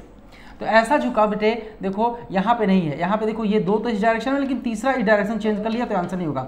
यहाँ पे देखो, देख रहे हो इनका सेम डायरेक्शन है, यानी कि आंसर क्या हो जाएगा बच्चों, ए हो जाएगा, आंसर आपका ए हो जाएगा। बट अगर मैं बात करूँ डी की गाइज, अगर मैं बात करूँ डी की, एक्चुअली में बी और सी तो नहीं होगा, ये कन्फर्म हो गया, बट यहाँ पे देखो डी में भी हमारा एक ही तरफ झुकाव है इसका।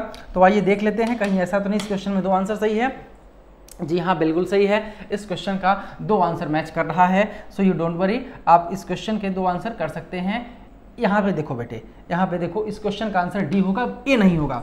अब ए क्यों नहीं होगा, ध्यान से समझो बच्चे। यहाँ पे जो ये वाली जो लास्ट वाली यहाँ पे लाइन निकली थी ना बेटे, इसको जरा मैच कराओ तो देखो ये कहीं ना कहीं इस लीप के थोड़ा सा इधर से यानी कि पीछे की तरफ से निकली हुई है। और यहाँ पे क्या, ये तो कॉर्नर से निकलने की कोशिश कर रहा है। देखो यहाँ पे तीनों लाइन ये कॉर्नर से निकल रहा है, बट यहाँ पे देखो थोड़ा पीछे से निकल रहा है। तो यहाँ पे देखो बेटे ये बिल्कुल पीछे से निकल रहा है, यानी इस क्वेश्चन का एग्जैक्ट आंसर क्या होगा गाइस, डी आंसर होगा।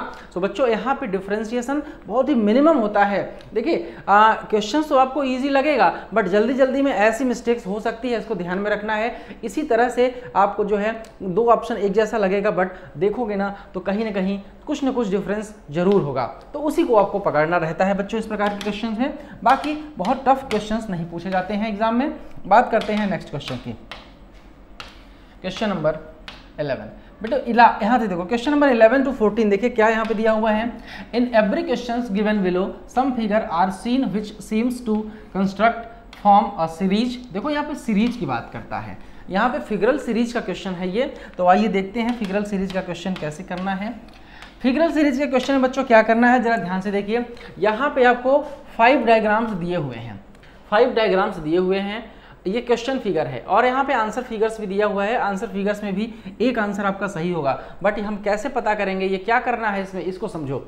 यानी कि हम फर्स्ट डायग्राम से सेकंड डायग्राम पर जाएंगे तो कुछ ना कुछ पैटर्न आपको बनाया होगा जिससे कि ये मूव हो गए, ऐसा बन गया।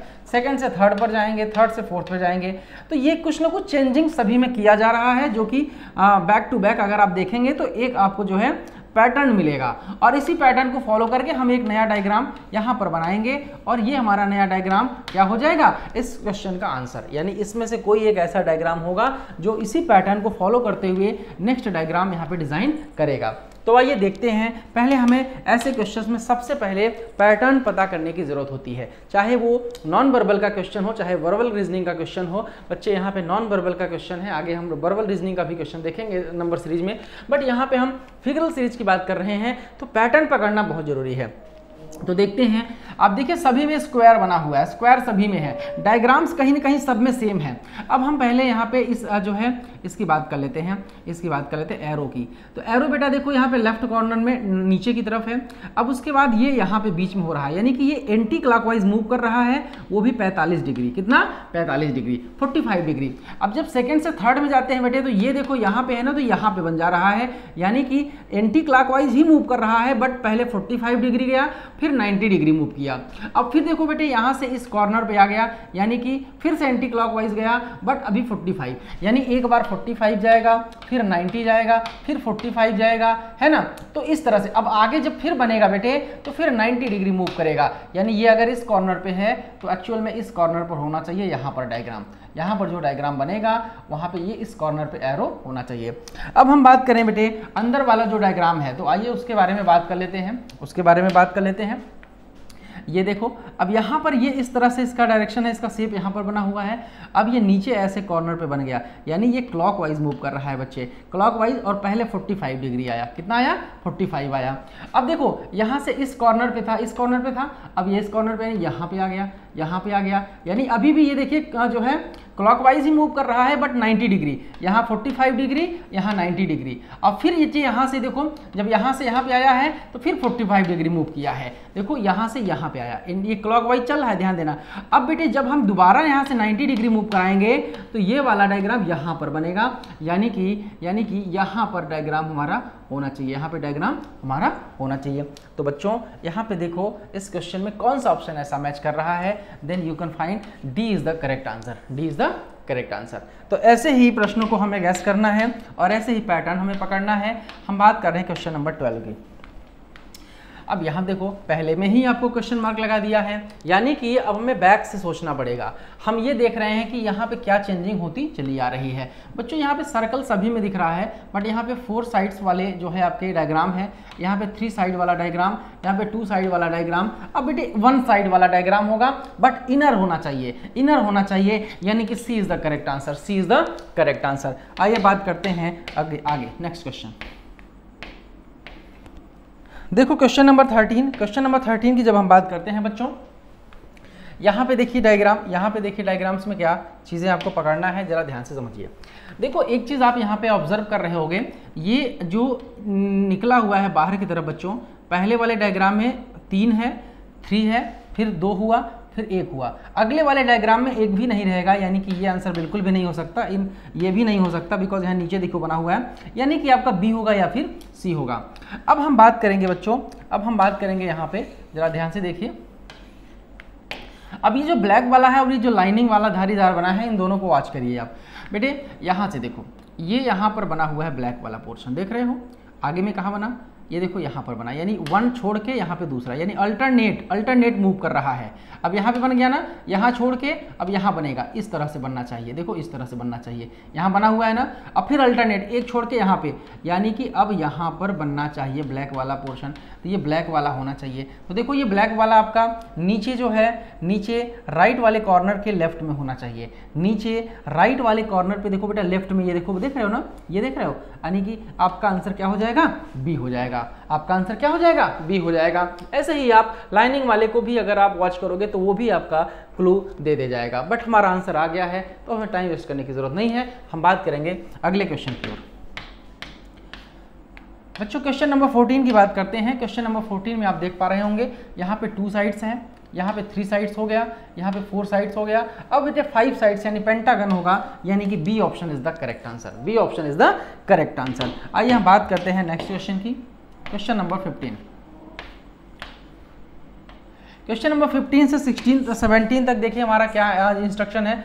इन every question given below there is 1 question figure and 4 answer figures, choose such figure from the answer figure in which is the mirror image. बच्चों मिरर इमेज का क्वेश्चन है, आपको मिरर इमेज बनाना है। मैं आपको सबसे पहले ये बातें बता देना चाहता हूँ, मिरर इमेज में हमेशा याद रखना, लेफ्ट वाला राइट में चला जाता है, राइट वाला लेफ्ट में आ जाता है, एंड अप डाउन का कोई चेंजिंग नहीं होता है। बट वाटर इमेज में अप का डाउन होता है, डाउन का अप हो जाता है, एंड लेफ्ट राइट में कोई चेंजिंग नहीं होती है। बच्चे इस बात का विशेष ध्यान देना। अगर मैं बात करूं क्वेश्चन नंबर 15 की, दिस इज द, आपको वहां पे मिरर इमेज निकाला है बच्चों, मिरर इमेज अनु, यानी कि अब इसका लेफ्ट वाला राइट जाएगा, ए देखो बेटे यहां पर आ जाएगा, यू यहाँ पर आ जाएगा, और यन जो है ये बीच में रहेगा, बट ये भी जब चेंज होगा तो बेटे ये इस तरह से हो जाएगा, यानी उल्टा यन हो जाएगा। इस तरह का डायग्राम आप देख पा रहे होंगे कहाँ पे बन रहा है। तो मेरे प्यारे भाई इस क्वेश्चन का आंसर होना चाहिए डी, इस क्वेश्चन का आंसर होना चाहिए डी। यहाँ पे यन देखो सीधा सीधा दिया है, मिरर इमेज नहीं दिया है, this is the answer D. Guys आइए बात करते हैं नेक्स्ट क्वेश्चन की ओर। क्वेश्चन नंबर 16 की जब हम बात करते हैं, प्रिकैरियस, अब बेटा पीछे की तरफ से प्रिकैरियस पढ़ना है आपको, और सभी लेटर्स उल्टे होने चाहिए।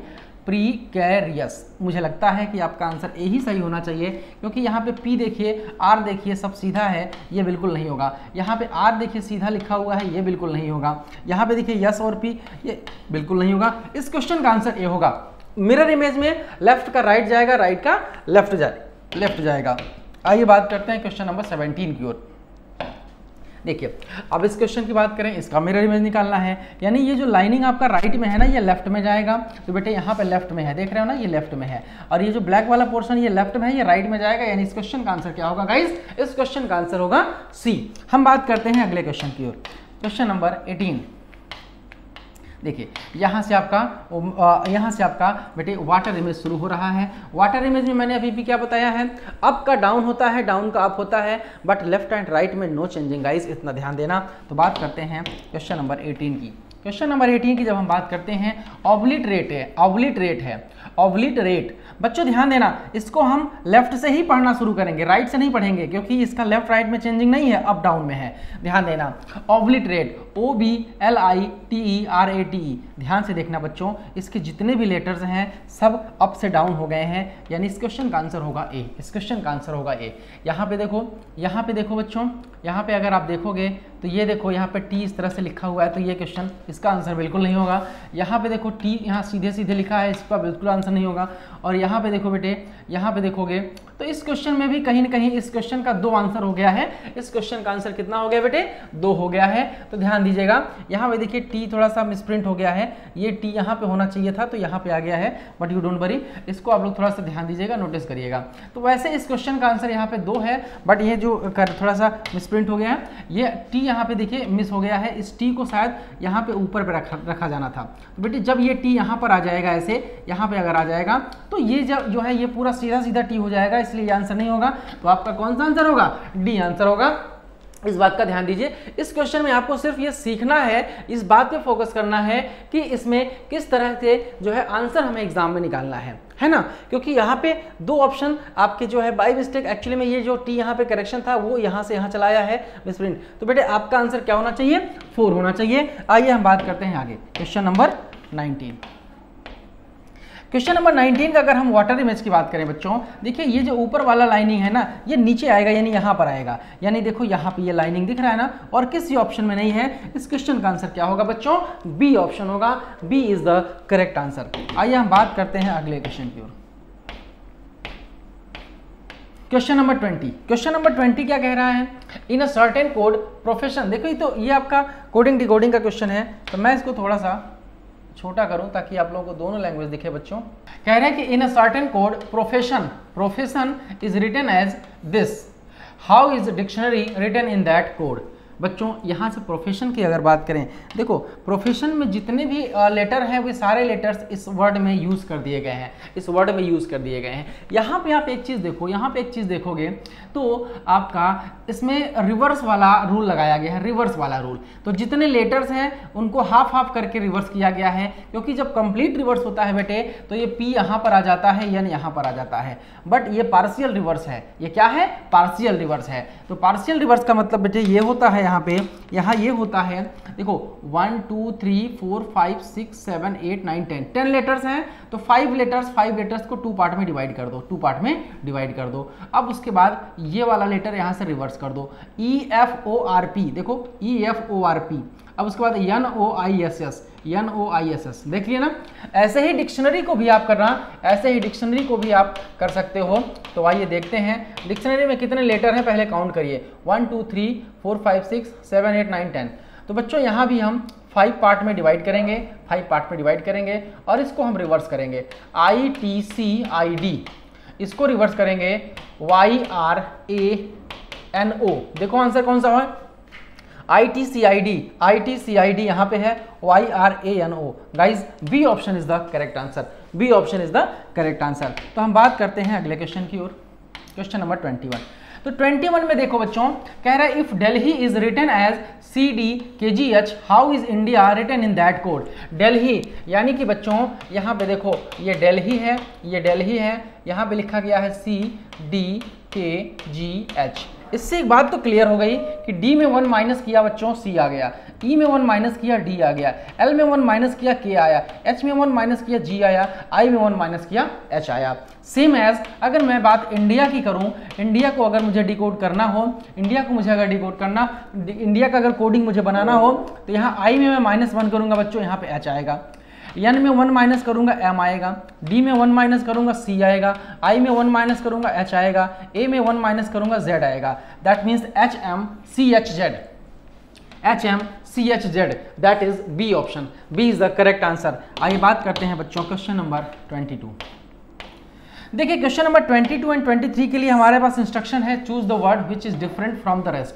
यहाँ पे बच्चों क्लासिफिकेशन का नंबर है। क्लासिफिकेशन यानी कि वर्बल रीजनिंग का क्वेश्चन है, क्लासिफिकेशन का क्वेश्चन है। क्या कहता है क्वेश्चन, देखिए लेमन, जिंजर, बनाना, मैंगो, इनमें कौन डिफरेंट है बच्चों, कौन डिफरेंट है, which one is different in the following. अब आप कहोगे सर एक काम करते हैं, जो जिंजर होता है, बनाना, जिंजर जो होता है वो जमीन के अंदर पाया जाता है बेटे, जमीन के अंदर पाया जाता है, but lemon, banana and mango both are all are, ये बेटे जमीन के ऊपर पैदावार होता है, यानी पेड़ पर उगता है।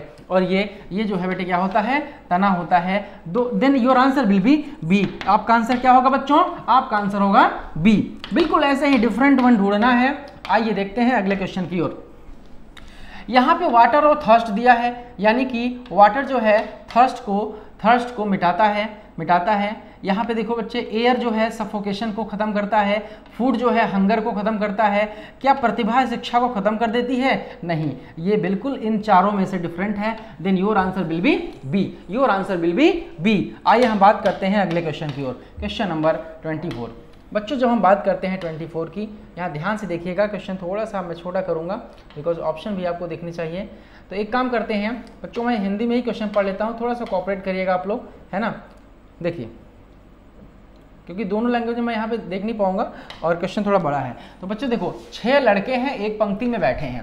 पंक्ति का मतलब बेटे रो होता है, ध्यान देना। 6 बच्चे हैं एक पंक्ति में बैठे हैं। जोश और मनु की स्थिति राजू के सन्निकट है। राजू के नियरेस्ट है किसकी, जोश और मनु की स्थिति राजू के सन्निकट है, यानी राजू को यहाँ रखोगे, जोश को यहाँ और मनु को यहाँ। जोश और मनु, जोश ये देखिए राजू है बेटे, ये राजू है, ये जोश है, ये मनु है। तो दोनों के सन्निकट यानी Raju is in the middle of जोश एंड मनु। आगे देखना, उदय के सन्निकट गोपी और राम है। उदय के सन्निकट गोपी और राम है। तो बच्चे इस बात का विशेष ध्यान देना, उदय के सन्निकट गोपी और राम है। यहाँ पे उदय है, गोपी है और राम है। तो उदय, गोपी और राम, इन तीनों में से कोई भी दिख नहीं रहा है।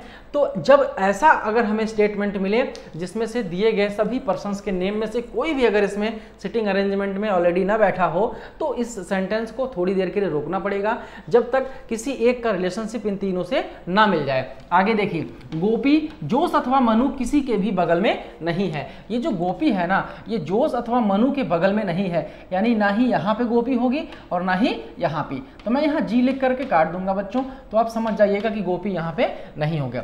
अब देखिए, राम भी मनु से अगले स्थान पर बैठा है। राम मनु से अगले स्थान पर बैठा है, यानी अगर मनु यहाँ है तो बच्चों ये राम हो जाएगा इसके अगले स्थान पर। तब आप यहाँ से गोपी को हटा सकते हैं। आइए देखते हैं आगे। अब जब राम यहाँ मिल गया बच्चे, तो हम इस वाले लाइन को यूज कर लेंगे। क्या है ये लाइन, उदय के सन्निकट गोपी और राम है। उदय के सन्निकट गोपी और राम है, तो उदय यहाँ होगा बच्चों और राम यहाँ पे गोपी होगा। तो क्योंकि उदय जो है गोपी और राम दोनों के सन्निकट है, यानी दोनों के बीच में है, तो ये दोनों इनके पास पास होंगे। अब देखिए, 6 लोगों की बात कर रहा था, 1 2 3 4 5 6, हमारे पास 6 लोग हो गए, यानी कि यहाँ से गोपी को हटा दीजिए, ऑलरेडी गोपी यहाँ पर बैठ चुका है। अब देखो कहता है जोश के सन्निकट कौन बैठा है। जोश के सन्निकट कौन बैठा है, जोश के सन्निकट बच्चों कौन बैठा है, ओनली राजू, केवल कौन बैठा है, राजू बैठा है। तो इस तरह से सिटिंग अरेंजमेंट के क्वेश्चंस को हमें करना चाहिए।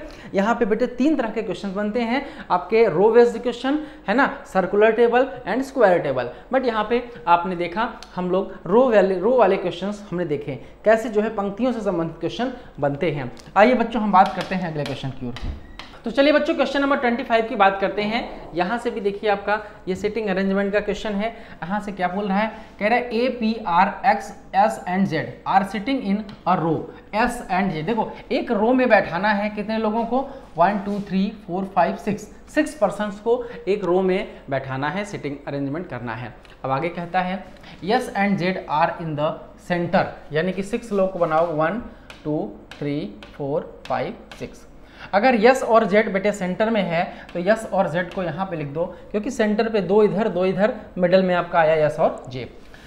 ए and P are at the ends, A and P are at the ends. तो बच्चों ए यहाँ पर हो सकता है और पी यहाँ पर हो सकता है, या ये भी हो सकता है कि पी यहाँ पर हो जाए और ए यहाँ पर हो जाए। आगे जैसा क्लियरिफिकेशन मिलेगा हम वैसा डिसाइड करेंगे, बट अभी भी यहाँ पे हम केवल अज्यूम कर रहे हैं कि ए यहाँ पे या पी यहाँ पे ऐसा हो सकता है। आगे देखते हैं, R is sitting on the left of A, R जो है ए के लेफ्ट में है। अगर ए के लेफ्ट में है बच्चों, अगर ए यहाँ पर बैठेगा तो इधर लेफ्ट इधर देखो स्पेस खाली है। अगर यहाँ पे ए को बैठा दोगे तो इसके लेफ्ट में जगह खाली नहीं है, इसका मतलब ए को यहाँ पर बैठाना पड़ेगा और यहाँ पर हो जाएगा आर। इससे ये बात क्लियर हो गई कि पी यहाँ पर नहीं बैठेगा। तो बच्चों आपने देखा कि कितनी आसानी से हम लोगों ने सिटिंग अरेंजमेंट कर लिया। Then who is sitting on the right of P, P के राइट में कौन है बच्चों? तो पी के राइट में आपको यहाँ पे कोई नहीं दिख रहा है, तो कितने पर्सन्स थे बच्चों? 6 पर्सन्स थे। कौन मिसिंग है? एक्स यहाँ पे मिसिंग है, तो यक्स यहाँ पर बैठेगा। अब कहोगे आप पी के राइट में कौन बैठा है? यक्स बैठा है। सो इस क्वेश्चन का करेक्ट आंसर होगा बच्चों एक्स। आइए हम बात करते हैं नेक्स्ट क्वेश्चन की, क्वेश्चन नंबर 26। देखो क्वेश्चन नंबर 26 की बात करें बच्चों, यहाँ पे देखिए क्वेश्चन आपका ब्लड रिलेशन से रिलेटेड है। देखो ध्यान से समझो, क्वेश्चन आपका ब्लड रिलेशन से रिलेटेड है।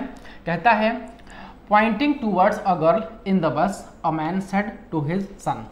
एक आदमी जो है देखो पॉइंटिंग टूवर्ड्स अ गर्ल, एक गर्ल की तरह जो है इंडिकेट करते हुए, बस में बैठी हुई एक गर्ल की तरफ इंडिकेट करते हुए एक आदमी कहता है अपने बच्चे से, अपने लड़के से कहता है सी इज, यानी कि कहता है कि वो गर्ल है, कौन है? My father's wife's only son's daughter.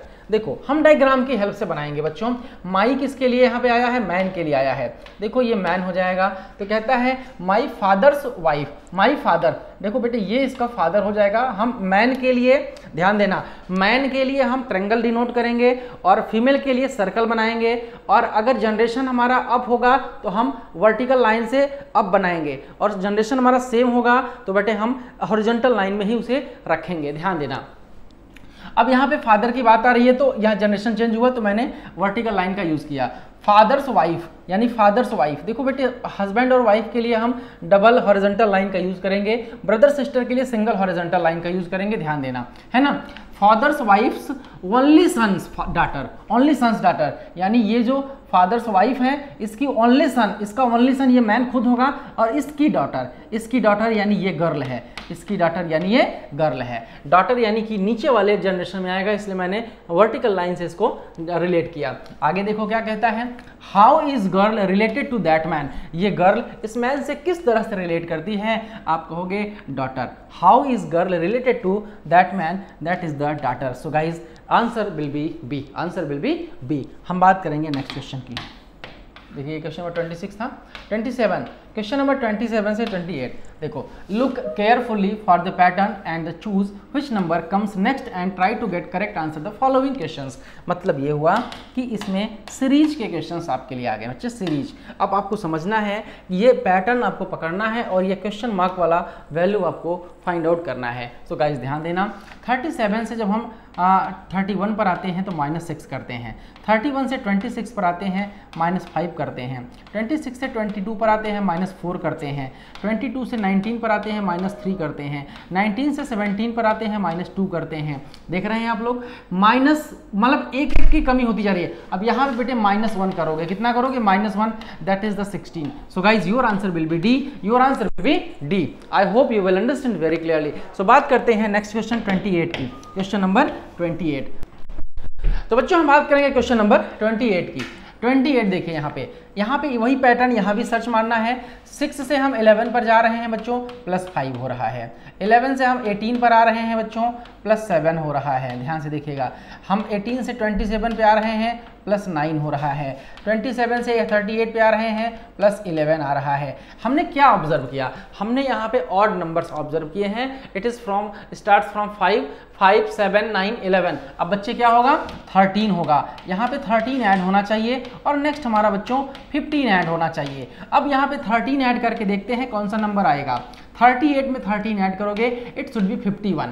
अगर 51 यहाँ पे आया तो 51 में क्या 15 ऐड करने पर बच्चों 66 आएगा? यस ऑफ कोर्स 66 आएगा। It means that your answer will very correct, your answer is very correct. So guys your answer is C, your answer is C. आइए हम बात करते हैं क्वेश्चन नंबर 29 की। 29 बच्चों देखो ये आपका डायरेक्शन एंड डिस्टेंस का क्वेश्चन है। तो आइए हम बात करते हैं इस क्वेश्चन को, देखते हैं इस क्वेश्चन का आंसर क्या होना चाहिए।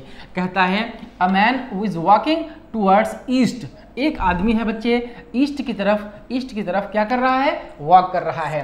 कहता है कि ही turns 45 degree at left and again turns 90 degree in right direction. Now in which direction is he walking. बच्चों अगर मैं आपको यहाँ से ट्रिकी अप्रोच बताऊं तो ध्यान देना, लेफ्ट एंड राइट डायरेक्शन में left and right both are remove to each other, है ना। यानी कि अगर 45 डिग्री बच्चों एक बार लेफ्ट मूव किया है और फिर 90 डिग्री राइट किया गया है, यानी 90 डिग्री राइट मूव करने का मतलब है कि 45 डिग्री 2 बार राइट मूव करा दो, 45 डिग्री 2 बार राइट मूव करा दो, दैट मीन्स कि 90 डिग्री राइट हो जाएगा। तो एक बार 45 लेफ्ट 45 राइट से कैंसिल होगा, यानी कि आपको ओवरऑल 45 डिग्री राइट मूव कराने की जरूरत है। तो बच्चों अगर कोई भी पर्सन वह ईस्ट की ओर डायरेक्ट हो जा रहा है, तो अगर हम यहाँ से इसका डायरेक्शन देखिए, राइट का मतलब नीचे की तरफ, तो बेटे ये साउथ डायरेक्शन है, ये ईस्ट डायरेक्शन है, आपको मालूम होना चाहिए। ये आपका जो है नॉर्थ डायरेक्शन है और ये आपका वेस्ट डायरेक्शन है। तो जब यहाँ पे हम 90 डिग्री मूव करेंगे तो राइट में तो सीधे हम साउथ में आ जाएंगे, बट हमें 90 डिग्री नहीं मूव करना है बच्चे, हमें 45 डिग्री मूव करना है राइट डायरेक्शन में। 45 डिग्री मूव करोगे तो it should be south and east direction, south and east direction. Your answer will be D. Clear है? तो आई होप इस ट्रिक का यूज अब आगे भी करेंगे और आपको इससे बहुत हेल्प मिलने वाला है। हम बात करने वाले हैं नेक्स्ट क्वेश्चन की। देखो बच्चों क्वेश्चन नंबर 30 से लेकर 32 तक कंस्ट्रक्शन है।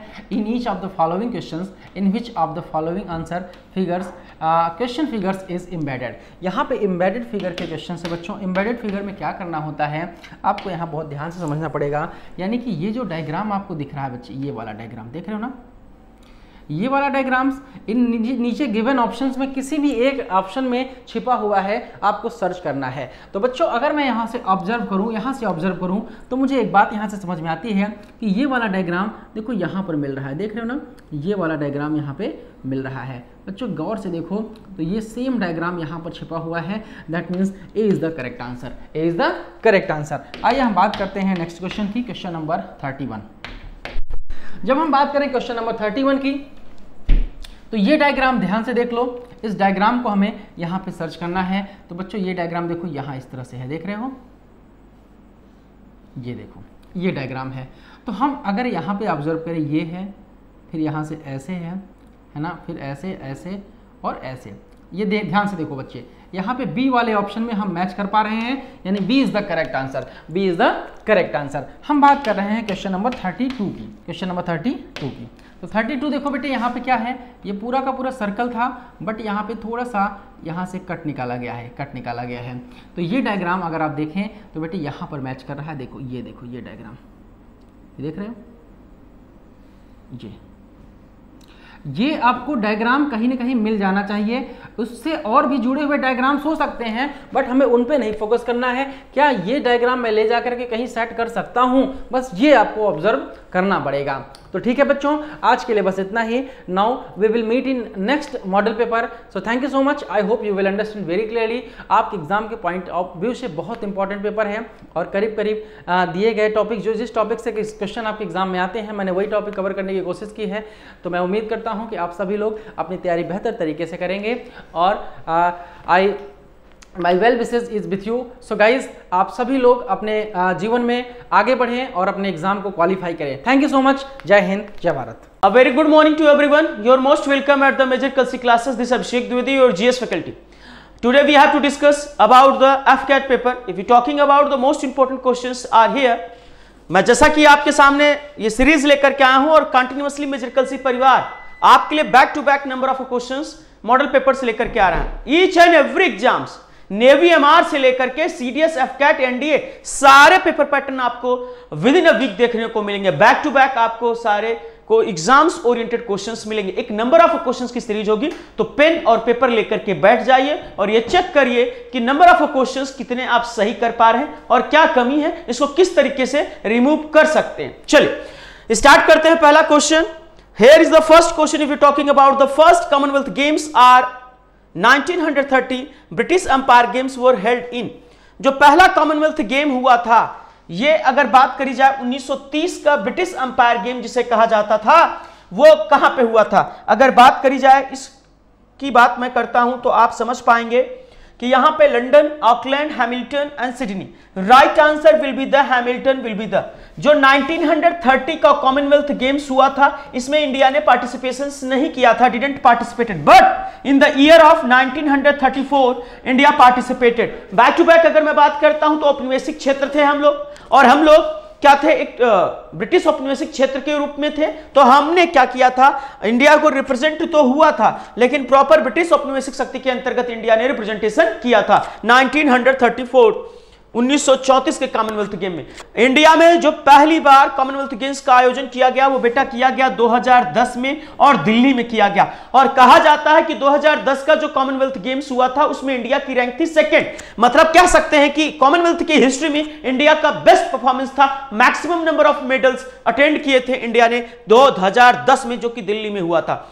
अगर हम बात करते हैं तो रिसेंटली 2018 में ऑस्ट्रेलिया में हुआ, 2022 में कहां होगा? इंग्लैंड में होगा। यानी कि अपकमिंग और जो बीत चुका है उन पे फोकस करना होगा आपको। 2018 वाला कहां पे हुआ था? ऑस्ट्रेलिया में। 2022 वाला कहां होगा? इंग्लैंड में। और आपको बैक टू बैक बता दूं तो 1950 में भी इंडिया ने पार्टिसिपेट नहीं किया था कॉमनवेल्थ गेम्स में। तो कुछ भी किसी तरीके से क्वेश्चन आए, कहीं से भी आए, sports and most important personalities from the sports previous year के एग्जाम्स में देखे गए हैं, तो मैंने यहां से क्वेश्चन को ले लिया। चल, तो national parks, biosphere reserve, wild life sanctuaries, ये इंपॉर्टेंट है और आते ही हैं जहां पे IUCN के द्वारा रेड लिस्ट में प्रजातियों को डाल दिया जाता है, वो भी नेशनल पार्क्स इंपॉर्टेंट हो जाते हैं। आइए बात करते हैं।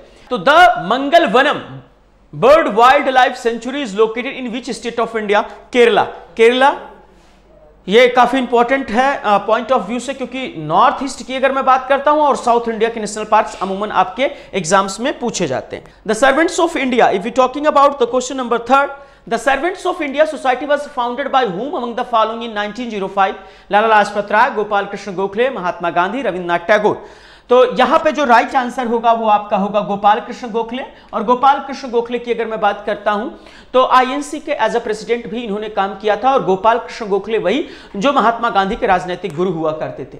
क्लियर हो गई बातें? और अगर बात करी जाए तो आप जानते होंगे कि लाल बाल पाल, ये काफी एग्जाम्स में पूछा जाता है। लाला लाजपत राय, लाल का मतलब लाला लाजपत राय, बिपिन चंद्र पाल, ठीक है, क्लियर हो गई बातें। और पाल का मतलब लाल बाल पाल, मतलब आप समझ गए होंगे, लाल बाल पाल। यानी कि अगर हम बात करें तो गोपाल कृष्ण गोखले की अगर मैं बात करता हूं तो ये जो थे कहीं ना कहीं मॉडरेट थे, एक्सट्रीमिस्ट नहीं थे। मॉडरेट लेवल की अगर मैं बात करता हूं तो दो क्रांतिकारी विचारधाराएं जनरेट होती हैं 1885 के बाद जब INC की स्थापना होती है। तो एक तो बहुत एक्सट्रीमिस्ट होते हैं, एक होते हैं मॉडरेट। तो मॉडरेट को रिप्रेजेंट करते थे गोपाल कृष्ण गोखले। क्लियर हो गई बातें बेटा? अब क्वेश्चन नंबर 4 की मैं बात करता हूं। अगर क्वेश्चन नंबर 4 की बात करी जाए तो आप देखिएगा, by enacting the British imprisonment any person without trial and conviction in a court of law, Albert Bill, Vernacular Press Act, Rowlatt Act, Government of India Act. देखिए, कहा जाता है कि अंग्रेजों ने भारतीयों के लिए ऐसा कानून बनाया, एक ऐसा कानून बनाया जिसके अंतर्गत ये कहा जाता है नो वकील नो दलील। जैसे कि इसी को कहा जाता था ब्लैक लॉ फॉर इंडियंस। क्या कहा जाता था? Black law for Indians. यानी कि इसमें आप ना ही कोई वकील कर सकते हैं, नो वकील नो दलील, मतलब आप ना ही कोई अपनी बात रख सकते, नो वकील नो दलील। यानी कि आपको मौका नहीं मिलेगा कि अपने बारे में आप प्रूफ कर पाएं कि मैं सही हूं, I am the right person. तो here we can say that जो ये कानून था, रोलट एक्ट को ही काला कानून कहा जाता था। और इसी के विरोध में कहीं ना कहीं जलियांवाला बाग में लोग इकट्ठा हुए थे, सैफुद्दीन कुचलू की गिरफ्तारी की विरोध कर रहे थे, प्लस रोलट एक्ट का विरोध कर रहे थे। काफी कंबाइंड इफेक्ट कहा था। और जलियांवाला बाग मैसेकर 13 अप्रैल 1919 को हुआ, जिसमें एक मैसेकर का नाम दिया जाता है। भारतीय इतिहास में इतना घृणित और कायरपूर्ण कार्य कभी नहीं हुआ था। चल आइए आगे बात करता हूं। 5वें क्वेश्चन की अगर मैं बात करता हूं, Rafale is a French word meaning. Rafale काफी ट्रेंड में है और हम बैक टू बैक देख रहे हैं, काफी न्यूज में आ रहा है। और ये कहा गया है कि अभी रिसेंट में भी कुछ सप्लाईज की गई हैं दशहरा के समय में। और यानी कि अगर हम बात करते हैं तो अगर प्रीवियस ईयर के दशहरा की बात करें तो उस समय हमने रिसीव किया था। और फर्दर ये कहा गया है कि जितने भी नंबर ऑफ प्लेन्स हैं, राफेल्स हैं, वो भारत को बहुत जल्द सुपुर्द कर दिए जाएंगे। तो राफेल का बेसिक मतलब क्या होता है? राफेल एक फ्रेंच शब्द है जिसका अर्थ होता है, अगर बात करी जाए तो गस्ट ऑफ द विंड, हवा का झोंका, याद रखिएगा, हवा का झोंका। अगर बात करी जाए तो of Indian constitution guaranteed equality before law to the all citizens. If you talking about the equality before law, equality before law की जब बात होती है तो हमको पता चलता है article 14, as we know fundamental rights are described in the constitution part 3, these are the Magna Carta of Indian constitution. Why we call the Magna Carta? Because this is related to the some, if you talking about the rights related to the citizen of India, तो here we can say that ये कह सकते हैं these are the guarantees rights and the Magna Carta of the Indian Constitution। और यहीं पे article 32 ये कहता है कि क्या कहता है कि रिट्स जारी की जाएंगी अगर फंडामेंटल राइट्स आपको नहीं मिल जाते।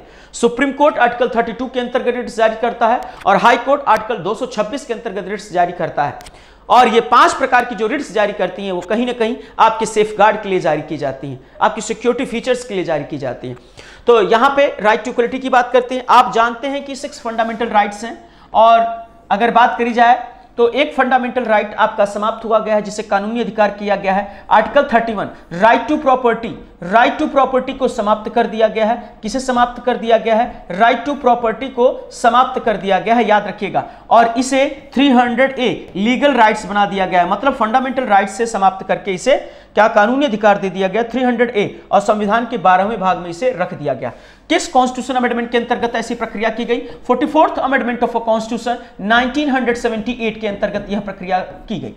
ठीक है, क्लियर हो गई बातें। The president of India having a power, अगर बात करी जाए the president has power to the nominate how many members in the upper house of the parliament are Rajya Sabha. आप जानते हैं कि पार्लियामेंट की अगर मैं बात करता हूं तो इसके 3 पार्ट्स हैं पार्लियामेंट के अंतर्गत, राज्यसभा, लोकसभा और प्रेसिडेंट ऑफ इंडिया। आर्टिकल 79 बताता है पार्लियामेंट के बारे में, आर्टिकल 80 बताता है राज्यसभा के बारे में, आर्टिकल 81 बताता है लोकसभा के बारे में, आर्टिकल 52 बताता है प्रेसिडेंट ऑफ इंडिया के बारे में। तो जैसा कि हम जान पा रहे हैं कि राष्ट्रपति के पास संसद या उच्च राज्यसभा के उच्च सदनों में कितने सदस्यों को मनोनीत करने का अधिकार है, तो आप कह सकते हैं 12 members from Rajya Sabha can be nominated by the president of India. Lok Sabha में भी ऐसा प्रोसीजर था एंग्लो इंडियंस को नॉमिनेट करने को, बट कॉन्स्टिट्यूशन अमेंडमेंट करके इसे सुधार दिया गया। क्लियर हो गई बातें। अगर अब हम फर्दर बात करते हैं तो चीजों को समझिएगा वन बाय वन करके। अगर हम बात करते हैं आगे फर्दर तो ये आर्टिकल्स एसोसिएटेड हो सकते हैं और शेड्यूल्स भी पूछा जा सकता है। Which schedule describe about the allocation of seats in Rajya Sabha?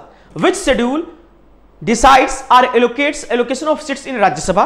तो आपको याद रखना होगा कि जो चौथी अनुसूची है उसमें बताया गया है राज्यसभा की सीटों के निर्धारण के बारे में। यहां तक सबको क्लियर हो गया होगा। चलिए आगे मूव ऑन करते हैं अगले क्वेश्चन की ओर। तो अगला क्वेश्चन जो हमारे पास है क्वेश्चन नंबर 8।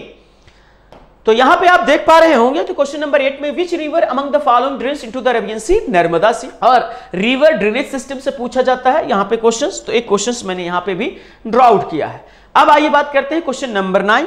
अगर क्वेश्चन नंबर 9 की मैं बात करता हूं तो the white mountains is the highest peak in Zanskar range, Dhauladhar range, Ladakh range, Pir Panjal range. Dhauladhar range will be the absolutely true.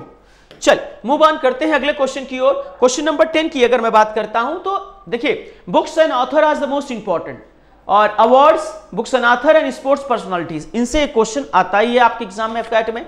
तो how the onion got its layers is a book written by the Sudha Murty, will be the absolutely true.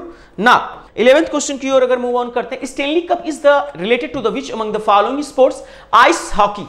और personalities के साथ साथ some words related to the, जैसे red किससे संबंधित है शब्द? कबड्डी से। तो इस प्रकार के क्वेश्चंस आपके एग्जाम में होपफुली मिलते हैं। Which of the following statement is correct regarding the preamble of the constitution? It is a not part of the constitution. It can't be amended by the parliament. It is a not justiciable. Its provision are not enforceable in the court of law. It can't be amended by the parliament. देखिए मेरी बातों को समझिएगा। Preamble of the constitution. It is a part of the constitution. It is a not part. ये बिल्कुल गलत है। जो preamble है, it is a part of the constitution. हालांकि 2 केसेस के बारे में आपको पता होगा। बेरुवारी केस, बेरुवारी केस के अंतर्गत यह माना गया, according to the Beruwas jurisdictions case, ये माना गया कि preamble is not a part of the Indian constitution, but later on Kesavananda Bharati versus Kerala state, Kesavananda Bharati versus Kerala state के मुकदमे में largest bench of the India 13 जजेस की बेंच बनाई गई और 7-6 से ये मैटर डिस्क्लोज किया गया, यानी कि फेवर में 7 वोट पड़े और अपोज में पड़े 6 वोट, यानी कि एक वोट से जीत और हार का फैसला किया गया। तो इसमें एक डिसीजन निकल करके आया कि preamble is the part of a constitution, preamble is the part of the constitution. आप समझ रहे हैं ना, preamble is the part of Indian constitution, if needed the certain words can be added, but the basic aim or objective basic structure of the preamble should not be the change, need not be to the change। अगर basic structure में ही changes आप कर देंगे तो शायद जो संविधान जिस पे बना है, जिस पे क्या उसकी नींव रखी गई, फाउंडेशन रखी गई कॉन्स्टिट्यूशन की, वही बेकार हो जाएगा, वो क्या हो जाएगा, अर्थलेस हो जाएगा। तो अब मेरी बातों को समझिएगा। Which of the following statement is are correct regarding the preamble of the constitution? या कह सकते हैं आप it is a not part of the constitution, बिल्कुल सही है। It can't be amendment with the parliament, ये इसका अमेंडमेंट हो सकता है पार्लियामेंट के द्वारा, ये भी गलत है। It is a non justiciable, बिल्कुल ये सही है। Its provision are not enforceable in the court of law, it's true, only 3 will be the right answer, clear to everyone। तो आप जानते ही हैं कि जो प्रियम्बल में परिवर्तन किया गया, फर्स्ट कॉन्स्टिट्यूशन अमेंडमेंट की अगर मैं बात करता हूं कि जो प्रियम्बल से संबंधित था, 42 अमेंडमेंट ऑफ अ कॉन्स्टिट्यूशन 1976 में, और इसमें 3 वर्ड्स को जोड़ा गया, 3 words added in the preamble of the preamble. अगर बात करी जाए वो 3 वर्ड्स कौन से, सेक्युलरिज्म, सोशलिज्म और इंटीग्रिटी। सेकुलर की बात करता हूं तो India having a no in state religion, Bharat का कोई भी जो है राष्ट्रीय धर्म नहीं है। ऑल रिलीजन्स आर इक्वल, सबको इक्वलिटी है, सब अपने धर्म का प्रचार प्रसार कर सकते हैं, but only one conditions here right now. क्या कंडीशंस है? वो कंडीशन सिर्फ इतनी है कि अपनी लिमिट में रह करके दूसरे के धर्म को बिना प्रभावित किए हुए। Secularism, socialism, integrity. सोशलिज्म का मतलब क्या है? जो भी डिस्ट्रीब्यूशन होगा, जो भी प्रोडक्शन होगा, उस पर कंट्रोल किसका होगा? गवर्नमेंट का होगा। इंटीग्रिटी का मतलब अखंडता। आप जानते हैं कि विभिन्न रिलीजन का समूह है, ये विभिन्न सभ्यताओं का, कल्चर्स का, सिनारियो का समूह है भारत, यानी कि अनेकता में एकता को एग्जिस्ट करता है। इंटीग्रिटी लेकर करके आना है, अखंडता को लेकर के आना है। अगर क्वेश्चन नंबर 13 की बाइलिंगुअल है, आप क्वेश्चंस को देख सकते हैं बाइलिंगुअल दोनों भाषाओं में। Consider the following committees and commissions regarding the evolution of states and union territories. Jawaharlal Nehru, Sardar Vallabhbhai Patel, ठीक है, committee, Fazal Ali committee, Fazal Ali commission. अगर हम बात करते हैं तो सबसे पहले जो आया एसके धर कमीशन आया। कब आया? 1948 में, 1948 में। That's now next one. Fazal Ali के बाद अगर हम बात करते हैं तो ये आया 1949 के टाइम पीरियड में। अगर हम बात करते हैं, this was the JVP committee and SK. Then after 1953 में फजल अली कमेटी की रिकमेंडेशन आई। लिंग्विस्टिक बेस पे राज्यों के बारे में बताया गया, यूनियन टेरिटरीज के बारे में बताया गया भाषाई आधार पे। और 1953 में जो ये फजल अली कमीशन बना, अगर बात करी जाए तो उसमें यह डिसाइड किया गया कि भाई जो तेलुगु मद्रास है उसको तेलुगु भाषा के आधार पर क्या किया जाए, आंध्र प्रदेश को एक सेपरेट राज्य का दर्जा दे दिया गया। तो 1956 में भाषा के आधार पर बनने वाला पहला राज्य कौन सा था? Andhra Pradesh. Clear to everyone? Now we are moving question number 14. If we talking about the question number 14, here we can say that the easily some words which are associated with the Article 15. ये कहता है Article 15 of the Constitution prohibits discrimination on the which of the following grounds: religion, race, caste, sex. It means we can say that first, second, third and fourth. These are the important 1, 2, 3 and a 4. B will be the absolutely true. 1, 2, 3 and a 4. Clear to everyone? यानी कि place of residence, place of residence की बात नहीं करता, किसकी बात करता है? रिलीजन, रेस, कास्ट और सेक्स के आधार पर किसी से विभेद नहीं होगा ना। We are moving to the next question. If you talking about the question number 15, what are the questions here? The country which is the largest silk producer in the world. अगर बात करी जाए तो चाइना है, it's absolutely true. और आप जानते हैं कि प्राचीन काल में भी सिल्क मार्ग की बात करता हूं तो सिल्क मार्ग की पे जो अधिकार किया था वो इंडियन टेरिटरी के अंतर्गत कनिष्क का नाम आप सुने होंगे। कनिष्क ने रेशम मार्ग पर अधिकार कर लिया और कहीं ना कहीं चाइना आज भी उसी सिल्क रूट को फॉलो करता है। चाइना और पाकिस्तान जो सीपैक बन रहा है ना, इकोनॉमिक पाक चाइना पाकिस्तान इकोनॉमिक कॉरिडोर जो बन रहा है, कहीं ना कहीं यही रिफ्लेक्शन है किसका? सिल्क रोड का। चल आगे क्वेश्चन की ओर मूव ऑन करते हैं। क्वेश्चन नंबर 16 की मैं बात करता हूं तो समझिएगा क्वेश्चन नंबर 16 क्या कहता है। The immediate cause of Deccan riots of 1875, आप जानते हैं कि उस दौरान, उस टाइम पीरियड में मैक्सिमम नंबर ऑफ जो टैक्सेस थे वो इतने ज्यादा इंपोज कर दिए कि किसानों की मालिया हालत बहुत खराब हो गई। तो आसान सा क्वेश्चन होगा, high land revenue rates will be the right answer. चल मूव ऑन करते हैं अगले क्वेश्चन की ओर। तो यहां पे देख पा रहे हैं tribal dance is associated with the eastern state, और आप जानते हैं कि ईस्टर्न स्टेट्स की आर्ट एंड कल्चर बहुत इंपॉर्टेंट है, यहां का एडमिनिस्ट्रेशन बहुत इंपॉर्टेंट है, और number of questions each and every exam में पूछे जाते हैं। The tribal dance is associated with the eastern state of India, namely Jharkhand, Odisha and West Bengal. This is the named as the Chhau. अगर क्वेश्चन नंबर 18 की बात करता हूं, which one among the following states of India is called sugar bowl of, sugar bowl आप जानते हैं sugar bowl में उत्तर प्रदेश आपका टॉप पे है, और गन्ना अनुसंधान केंद्र यहाँ पे गन्ना अनुसंधान परिषद की अगर मैं बात करता हूं तो कहाँ है आपके शाहजहानपुर में, याद रखिएगा। तो who was the first CAG of India, पहला वुमेन्स में आजकल ज्यादा क्वेश्चन पूछा जाता है, हु वाज द फर्स्ट ना, who was the first high court जज, who was the first supreme court जज, इस प्रकार के नंबर ऑफ क्वेश्चंस आते हैं। वुमेन एथलीट्स के बारे में पूछा जाता है ना, who was the first CAG of India, अगर बात करी जाए तो कौन थे, वी नरहरि राव। विनोद राय कौन से नंबर के थे, 11th थे, और करंट जो है वो जीसी मुर्मू साहब है। कैग से रिलेटेड आर्टिकल क्या है, आर्टिकल 148 से 151। क्लियर हो गई बातें। जो एलिजिबिलिटी क्राइटेरिया है, एज 65 ईयर्स एज क्राइटेरिया है, should be an IAS officer, और अगर बात करी जाए तो इनको कम से कम 10 साल का इकोनॉमिक्स के फील्ड का एक्सपीरियंस मैंडेटरी है। ठीक है, चल पहले अटॉर्नी जनरल ऑफ इंडिया कौन थे, MCC तलवार। वर्तमान समय में कौन है, KK वेणुगोपाल राव, जिनका हाल ही में अभी टेन्योर बढ़ाया गया है।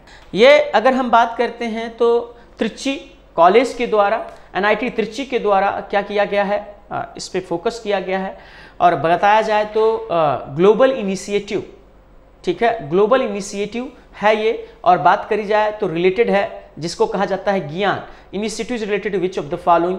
इसकी शुरुआत की गई थी 2015 में हायर एजुकेशंस के लिए, हायर एजुकेशंस के लिए इसकी शुरुआत की गई 2015 में। क्लियर हो गई बातें, इट्स एकेडमिक्स से रिलेटेड है। तो एक क्वेश्चन आपके गवर्नमेंट्स के जो एम है, ऑब्जेक्टिव्स हैं, प्लानिंग है, उससे भी क्वेश्चन आता है।